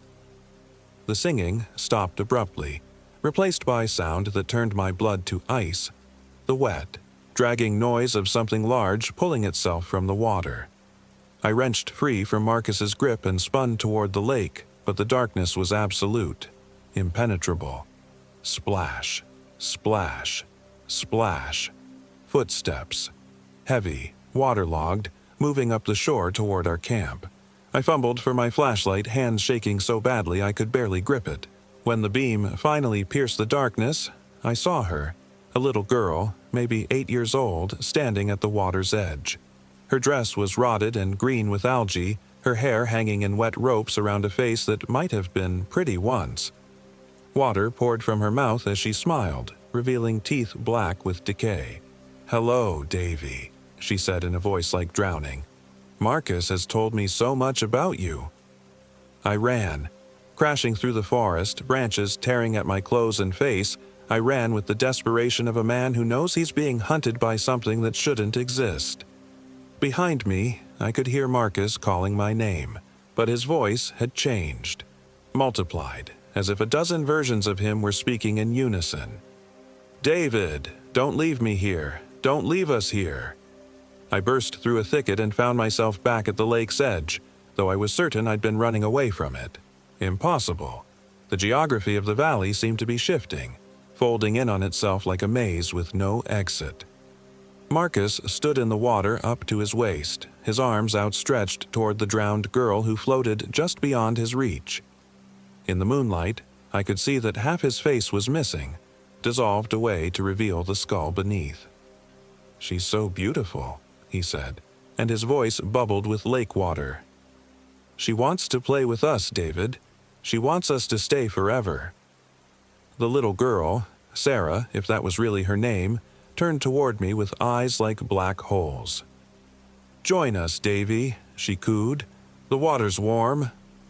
I stumbled backward, my mind fracturing under the weight of impossibility. This couldn't be real. It couldn't be happening. But the cold air filled my lungs, and the terror coursing through my veins felt more real than anything I'd ever experienced. That's when I noticed the stone circles. They were everywhere now, hundreds of them arranged in perfect spirals around the lake's perimeter. 7 stones each, glowing with a phosphorescent light that hurt to look at directly. As I watched, more stones appeared, materializing from nothing to form new circles, new patterns. "The bindings," Marcus said, though his mouth was underwater now. "Grandfather knew. The old families knew. Some doors should never be opened." But they had been opened. I could feel it. A presence vast and alien pressing against the boundaries of reality, using the lake as a window, the drowned girl as an anchor. Something that had been waiting far longer than the few decades since a little girl supposedly drowned. A memory surfaced unbidden. Marcus's grandfather, whom I'd met once at a family barbecue. A gaunt man with haunted eyes who drank too much and spoke of things that made everyone uncomfortable. Native burial grounds, cursed valleys, places where the Ute had performed rituals to keep certain spirits locked away. The old families knew, and they'd failed. I turned to run again, but found my path blocked by Marcus. Not the waterlogged version in the lake, but the man I'd arrived with, standing solid and real in the moonlight. "You can't leave," he said simply. "Not now that you've seen her. She'll follow you home, David. She'll visit you in your dreams, in every reflection, in every body of water you see for the rest of your life. Unless what?" His smile was sad, human, and infinitely more terrifying than anything that had come before. "Unless you help me finish what we started." He pulled a knife from his jacket, a long, curved blade that gleamed with symbols matching those carved into the trees. The metal seemed to drink in light, creating a void in the shape of a weapon.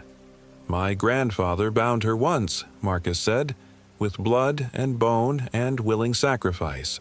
But bindings fade. Magic weakens. She's been calling to my family for 3 generations, and now she's strong enough to break free." I backed away, but my feet found only empty air. The shore had vanished. I was standing on water that supported my weight like solid ground, though I could see fish swimming far below in depths that seemed to go down forever. "The ritual requires 2, Marcus continued, advancing step by step. "1 to anchor her, 1 to feed her." I thought it might be different this time, that maybe we could find another way. The drowned girl giggled, a sound like breaking glass. "But there is no other way," she said. "There never was. Isn't that right, Marcus?" And I understood. Marcus hadn't brought me here as a friend. He'd brought me as an offering, a sacrifice to satisfy something that had been consuming his family for decades. The hollow look in his eyes, the strange behavior, he'd been fighting her influence, trying to resist. But ultimately, he was as trapped as I was now. "I'm sorry," he whispered, raising the blade. "She promised she'd let me see my parents again. She promised she'd make the dreams stop." I tried to run, but my feet stuck to the water's surface as if it were quicksand. Marcus lunged forward, the knife arcing toward my chest, but at the last second, something made him hesitate. "No," he said, his voice cracking. "No, I won't. I can't." He turned the blade on himself instead, driving it deep into his own chest. Blood poured from the wound, hissing where it hit the water, creating spirals of red that glowed with their own light. The drowned girl shrieked, a sound like tearing metal that seemed to come from everywhere at once. The lake began to boil, and the stone circles around its perimeter crumbled to dust. "You fool!" she screamed. "Willing blood was the key. Without it, I am bound again." Marcus collapsed to his knees, the water around him turning crimson. With his last breath, he looked at me with eyes that were finally, blessedly human. "Run," he gasped. "Run and never come back." The valley began to collapse in on itself, reality folding like origami in reverse. I ran across the disintegrating landscape as trees uprooted themselves and the sky cracked like broken glass. Behind me, the drowned girl's screams grew fainter, more distant, until they were nothing but an echo of an echo. I don't remember reaching the trailhead. I don't remember driving home. The next thing I knew, I was sitting in my apartment in Salt Lake City, staring at news reports about a missing hiker named Marcus Webb who had disappeared in the Uinta Mountains. According to the reports, he'd been hiking alone. But I had photos on my phone. Pictures of the two of us at the trailhead, shots of our campsite, images of the mysterious lake. Except in every photo, Marcus looked wrong, somehow. Translucent. Like he was already becoming a ghost. The search teams never found the valley.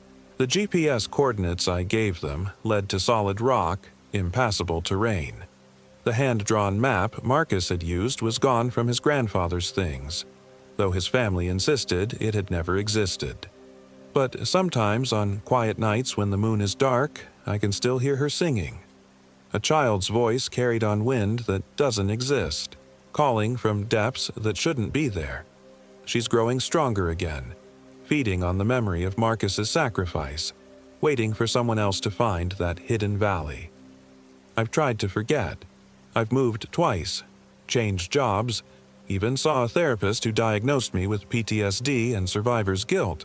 But you can't therapy away the supernatural. You can't medicate away the knowledge that some places are doorways and some doors should never be opened. Last week, I received a package with no return address. Inside was a hand-drawn map of the Uinta Mountains, showing a trail that branches off from the Highline Trail. At the bottom, in handwriting I didn't recognize, someone had written, "She's waiting." I burned the map, but not before I noticed something that made my hands shake so badly I could barely hold the paper. There was a date written in the corner, next weekend, and below it, two names written in what looked like old blood, Sarah and David. She hasn't forgotten me. She'll never forget me. And someday, when I'm weak or desperate or drunk enough to think I can face her again, I'll find myself driving toward those mountains. I'll follow that unmarked trail into a valley that shouldn't exist, where the water is black as night and the trees lean inward like reaching arms. But not today. Today, I'm still strong enough to resist her call. Today, I can still run. The question is, how long can I keep running from something that lives in every reflection, every puddle, every body of water I see?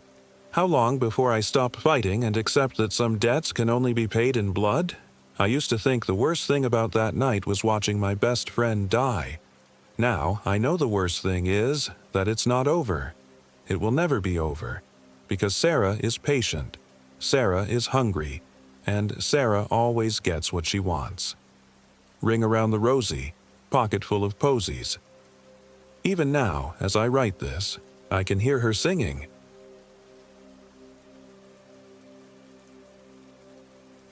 My name is Sarah Rodriguez, and I am 34 years old. This happened in the remote Badlands surrounding Goblin Valley State Park, Utah, where the red sandstone formations stretch endlessly under an indifferent sky, and the silence can drive you mad if you listen to it long enough. I should have known something was wrong when my GPS started glitching 20 miles outside of Green River.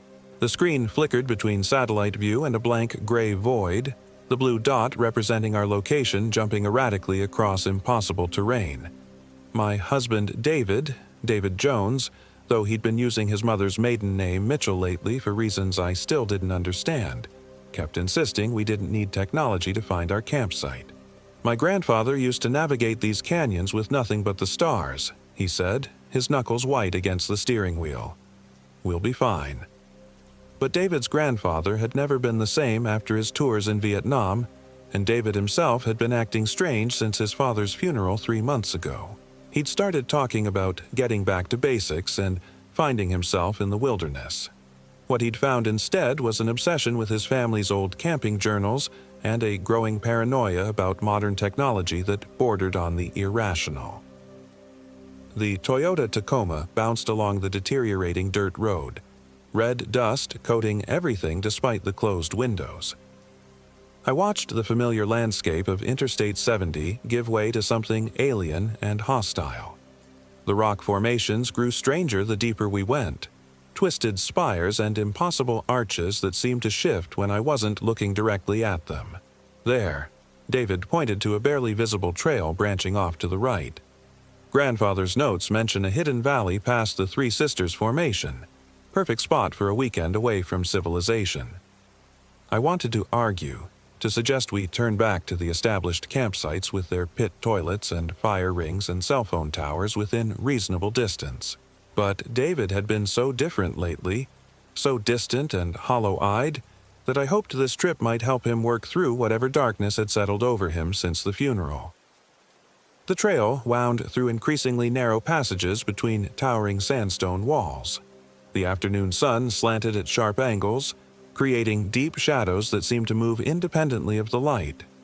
My ears kept popping from the altitude changes, and I noticed David checking his rearview mirror obsessively, though there was nothing behind us but empty desert. "How much further?" I asked, trying to keep the unease out of my voice. "Not far now." But his voice sounded different, flatter somehow, like he was reading from a script. We'd been driving for nearly 4 hours when we finally reached what David claimed was our destination. The hidden valley opened up before us like a wound in the earth, surrounded by weathered hoodoos that reminded me uncomfortably of ancient burial mounds. The silence was absolute, broken only by the ticking of the cooling engine. "This is it," David said, but he didn't move to get out of the truck. His hands remained gripped on the steering wheel, and I noticed a fine tremor running through his shoulders. The valley floor was covered in a thin layer of sand that showed no signs of previous visitors. No tire tracks, no footprints, no evidence that anyone had ever been here before. The isolation should have been peaceful, but instead it felt oppressive, like we were being watched by invisible eyes. We set up camp as the sun began its descent toward the western rim of the valley. David worked with mechanical precision, his movements economical and practiced, but there was something wrong with the way he handled our gear. He kept stopping mid-task, staring off into the distance as if listening to something I couldn't hear. "You okay?" I asked as he struggled with the tent stakes, his hands shaking slightly. "Fine." The response came too quickly. "Just tired from the drive." But it wasn't just tiredness. David's skin had taken on a grayish pallor, and there were dark circles under his eyes that hadn't been there that morning. When he looked at me, it was like he was seeing something else entirely, something that made his pupils dilate with what looked like fear. As darkness fell over the valley, we built a fire from the dried wood David had packed. The flames danced weakly in the still air, casting long shadows that seemed to reach toward us with grasping fingers. I tried to start a conversation about work, about our friends back in Salt Lake City, about anything normal and grounding, but David's responses grew increasingly monosyllabic. It was around midnight when I first heard the singing. The sound drifted across the valley floor like smoke, barely audible at first. A low, wordless humming that seemed to come from everywhere and nowhere at once. I sat up in my sleeping bag, straining to locate the source. "David, do you hear that?" But David was gone. His sleeping bag lay empty beside me. The zipper pulled down from the inside as if he'd simply evaporated. The singing grew louder, more complex, harmonies weaving together in patterns that hurt to follow too closely. I grabbed the flashlight and crawled out of the tent. The beam cut through the darkness, illuminating the dying embers of our fire and the alien landscape beyond. "David," I called, but my voice seemed to die just a few feet from my lips, swallowed by the oppressive silence that had replaced the singing. That's when I saw them. Figures stood among the hoodoos at the valley's edge, motionless as the rock formations themselves. In the wavering flashlight beam, they looked like people, but something was fundamentally wrong with their proportions. They were too tall, too thin, their limbs hanging at impossible angles, and they were all facing our campsite. My hands shook as I swept the light across the valley rim. There were dozens of them, maybe hundreds, standing silent sentinel in the darkness. Some were partially hidden behind the rock pillars, others stood in full view, but they all shared that same unnatural stillness. "David!" I screamed, no longer caring about the watching figures. The sound echoed off the canyon walls and came back distorted, as if it had traveled through something thick and viscous before returning to me. A hand touched my shoulder. I spun around, the flashlight beam swinging wildly, and found David standing behind me. But it wasn't David. Not really. The man who wore my husband's face was wrong in subtle ways that my brain struggled to process. His smile was too wide, stretching his features in a way that human facial muscles shouldn't allow. His eyes reflected the flashlight beam like an animal's, throwing back a pale, sickly light. "Where did you go?" I whispered, backing away from him. "Nowhere," he said, and his voice was the same flat, scripted tone I'd noticed in the truck. "I've been here all along." But that was impossible. I'd checked his sleeping bag, felt the warmth still radiating from where his body should have been. This thing wearing David's face had appeared from the darkness itself. "The fire's almost out," Not David observed, tilting his head at an angle that made my skin crawl. "We should gather more wood." "It's the middle of the night," I managed to say, though my throat felt like it was closing. "Is it?" He looked up at the sky with that same too-wide smile. "Time moves differently here. Grandfather's journal mentioned that. The valley exists outside normal temporal flow. Minutes can stretch into hours, or hours can collapse into seconds. That couldn't be right. David's grandfather had been a simple rancher, not some mystical philosopher. But as I followed not David's gaze upward, I realized the stars were wrong. Constellations I'd known since childhood had shifted position, and new patterns of light crawled across the sky like luminous insects. "I'll gather the wood," Not David continued. "You should stay by the fire. Keep it burning. The light keeps them at bay." He walked toward the edge of our camp with that same mechanical precision, but his gait was all wrong. Too fluid, like he was floating just above the ground. I watched him disappear into the darkness beyond the fire's reach, and immediately the singing began again. This time, I could make out words, though they were in no language I recognized. The syllables seemed to bypass my ears entirely, vibrating directly through my bones. The watching figures at the valley's edge swayed slightly, keeping time with the otherworldly melody. I fed the last of our wood to the flames, but they provided little comfort. The fire burned strangely now, the flames dancing in colors that had no names, sickly greens and purples that made my eyes water. The smoke didn't rise properly either, instead pooling around the fire ring like a living thing. Not David returned, carrying an armload of wood that looked wrong in the firelight. The branches were too smooth, too uniform, and when he dropped them near the flames, I caught a glimpse of what might have been carved symbols running along their length. "Where did you find these?" I asked. "They were waiting for me," he replied, feeding a piece to the fire. "Everything we need is provided here. This place takes care of its own." The wood burned with an intensity that hurt to look at directly, but it also filled the air with a sweet, cloying smell that made my head spin. I found myself swaying in time with the distant singing, my thoughts becoming sluggish and disconnected. Sarah. Not David's voice seemed to come from very far away. You should sleep now. Tomorrow we explore the deeper caves. Caves? I hadn't seen any cave entrances during our setup. Oh yes, his too wide smile stretched even further. This valley is honeycomb with passages. Grandfather's journal describes chambers that go down for miles, connecting to a vast underground network. He spent weeks exploring them during his last visit. But that was impossible. David's grandfather had died in a VA hospital in Salt Lake City, not in some remote Utah valley. I tried to hold on to that certainty, but the sweet smoke was making everything fuzzy and indistinct. I must have dozed off, because the next thing I knew, pale dawn light was filtering into the valley. The fire had burned down to glowing coals, and not David was gone again. His sleeping bag showed the same impossible emptiness, unzipped from the inside, but with no footprints leading away from it. The watching figures had vanished with the darkness, but their absence felt more ominous than their presence. The hoodoos looked different in daylight, more organic somehow, like they might start moving at any moment.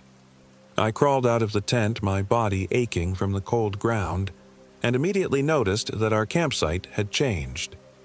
The arrangement of our gear was subtly different.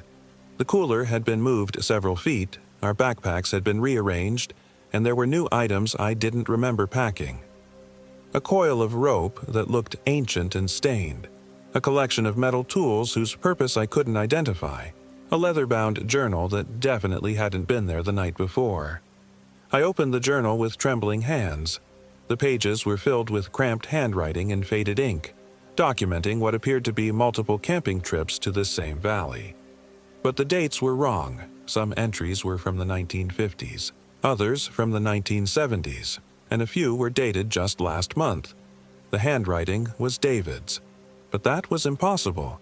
David would have been a child in the 1970s, not even born in the 1950s, yet there was no mistaking his distinctive scrawl, the way he dotted his I's and crossed his T's.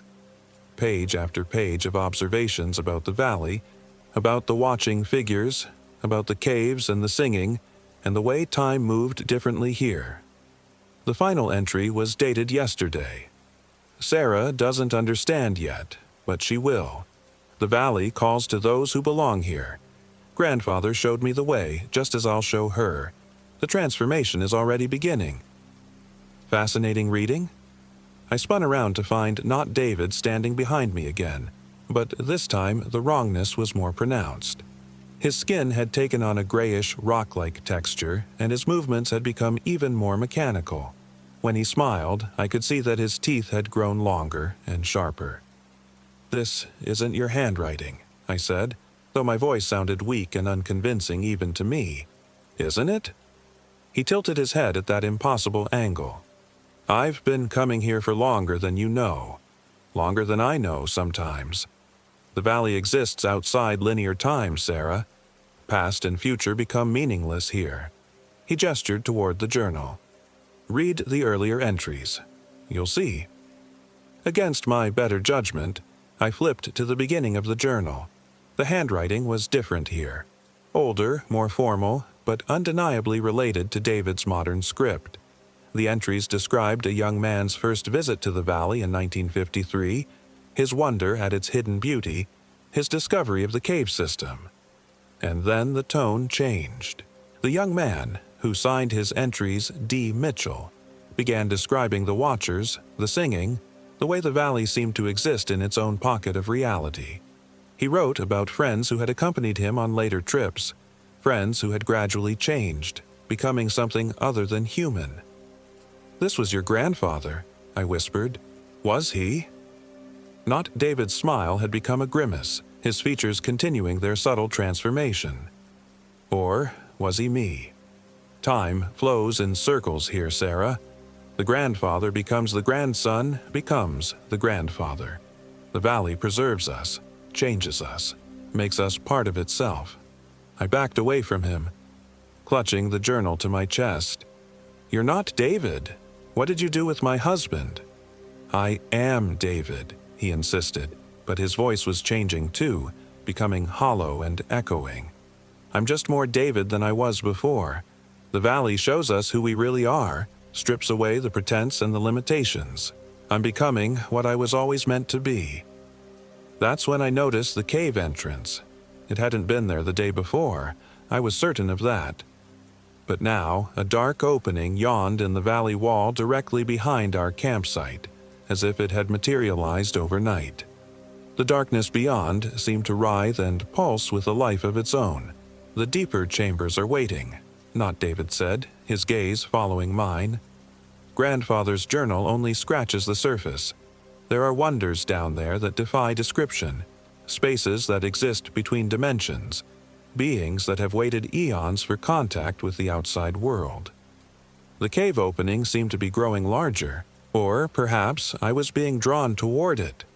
The sweet, cloying smell from the night before was stronger now, emanating from the depths like breath from enormous lungs. I won't go down there, I said, backing toward our truck. But not. David was already moving, his transformed body flowing across the ground with inhuman speed. His hand closed around my wrist with crushing force, and I could feel the bones grinding together. "You don't have a choice," he said, and his voice now came from multiple directions at once, as if the valley itself was speaking through him. "The transformation has already begun. You felt it last night, didn't you? The way the smoke made you sway, the way the singing called to something deep in your bones." He was right. Even now, I could feel something changing inside me, a loosening of the boundaries that defined who I was. The cave entrance pulsed in rhythm with my heartbeat, and part of me, a growing part, wanted to see what lay in those impossible depths. "Let me show you the truth," Not David whispered, his grip on my wrist tightening. "Let me show you what we can become together." But there was still enough of my original self left to resist. I drove my knee into his midsection as hard as I could, and to my surprise, he doubled over with a very human grunt of pain. Whatever he was becoming, he hadn't completed the transformation yet. I ran for the truck, the journal still clutched in my hands. The keys were in the ignition. David had always been careless about that sort of thing, and the engine turned over on the first try. I gunned it in reverse, spinning the wheels in the sandy valley floor. In the rearview mirror, I saw Not David straightening up, his face twisted with an expression of rage that no human features should be able to convey. Behind him, the cave entrance was expanding rapidly, and shapes were beginning to emerge from its depths, the watching figures from the night before, but moving now, flowing across the valley floor like living shadows. I spun the wheel and floored the accelerator, racing for the narrow passage that led back to the main trail. The truck bounced violently over the rough terrain, but I didn't dare slow down. In the mirrors, I could see the shapes pursuing us, moving with impossible speed across the desert floor. The passage walls seemed to be closing in, the gap between them narrowing with each passing second. I pressed harder on the accelerator, the engine screaming in protest, and barely made it through before the walls ground together with a sound like breaking bones. But even as I escaped the valley, I could feel the changes continuing inside me. My reflection in the rearview mirror showed features that were subtly wrong, eyes that reflected light in ways they shouldn't. The journal on the passenger seat had fallen open to a page dated 3 days in the future, written in my own handwriting.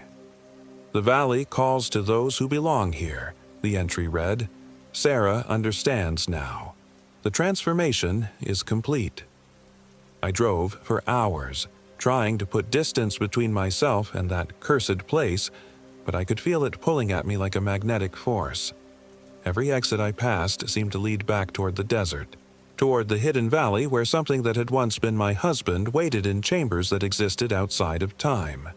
The GPS was working again, but it showed my location as somewhere impossible, suspended between coordinates, existing in a space that had no fixed position in the real world. And I realized with growing horror that I might never truly escape. That part of me would always be connected to that valley and whatever dwelt in its depths. The journal's pages were still turning by themselves, showing me glimpses of entries I hadn't written yet, describing a future where I would return, where I would complete what had been started. The handwriting grew progressively less human with each page, eventually becoming symbols that hurt to look at directly. By the time I reached the interstate, my own transformation was well underway. My reflection in the truck's mirrors showed features that were no longer entirely my own, and I could hear the valley singing even over the highway noise, a constant, wordless melody that promised terrible truths and impossible revelations. I knew I should drive to the nearest police station, should report David missing, should tell someone about the valley and its watchers. But the pull was too strong, the changes too far advanced. Instead, I found myself taking the next exit, turning back toward the desert, toward the place where time moved in circles and the boundaries between dimensions grew thin. The journal fell open to its final page, showing an entry in David's handwriting dated for tomorrow. Sarah has returned. The family is complete now. The valley provides for its own, and we provide for the valley. The cycle continues, as it always has, as it always will. I could see the hidden trail ahead, barely visible in the gathering dusk. The truck turned onto it of its own accord, or perhaps I was no longer entirely in control of my actions.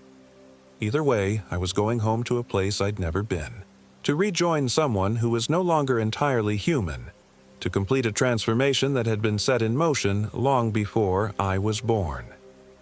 Behind me, the highway receded into memory. Ahead, the valley waited with its impossible geometries and its patient watchers, ready to welcome another soul into its timeless embrace. The singing grew louder as I approached, harmonies that spoke of eternity and change and the beautiful horror of becoming something more than human. And deep in the chambers that existed between dimensions, something that had once been David Mitchell, or perhaps had always been David Mitchell, smiled with too many teeth and prepared to greet his wife's return.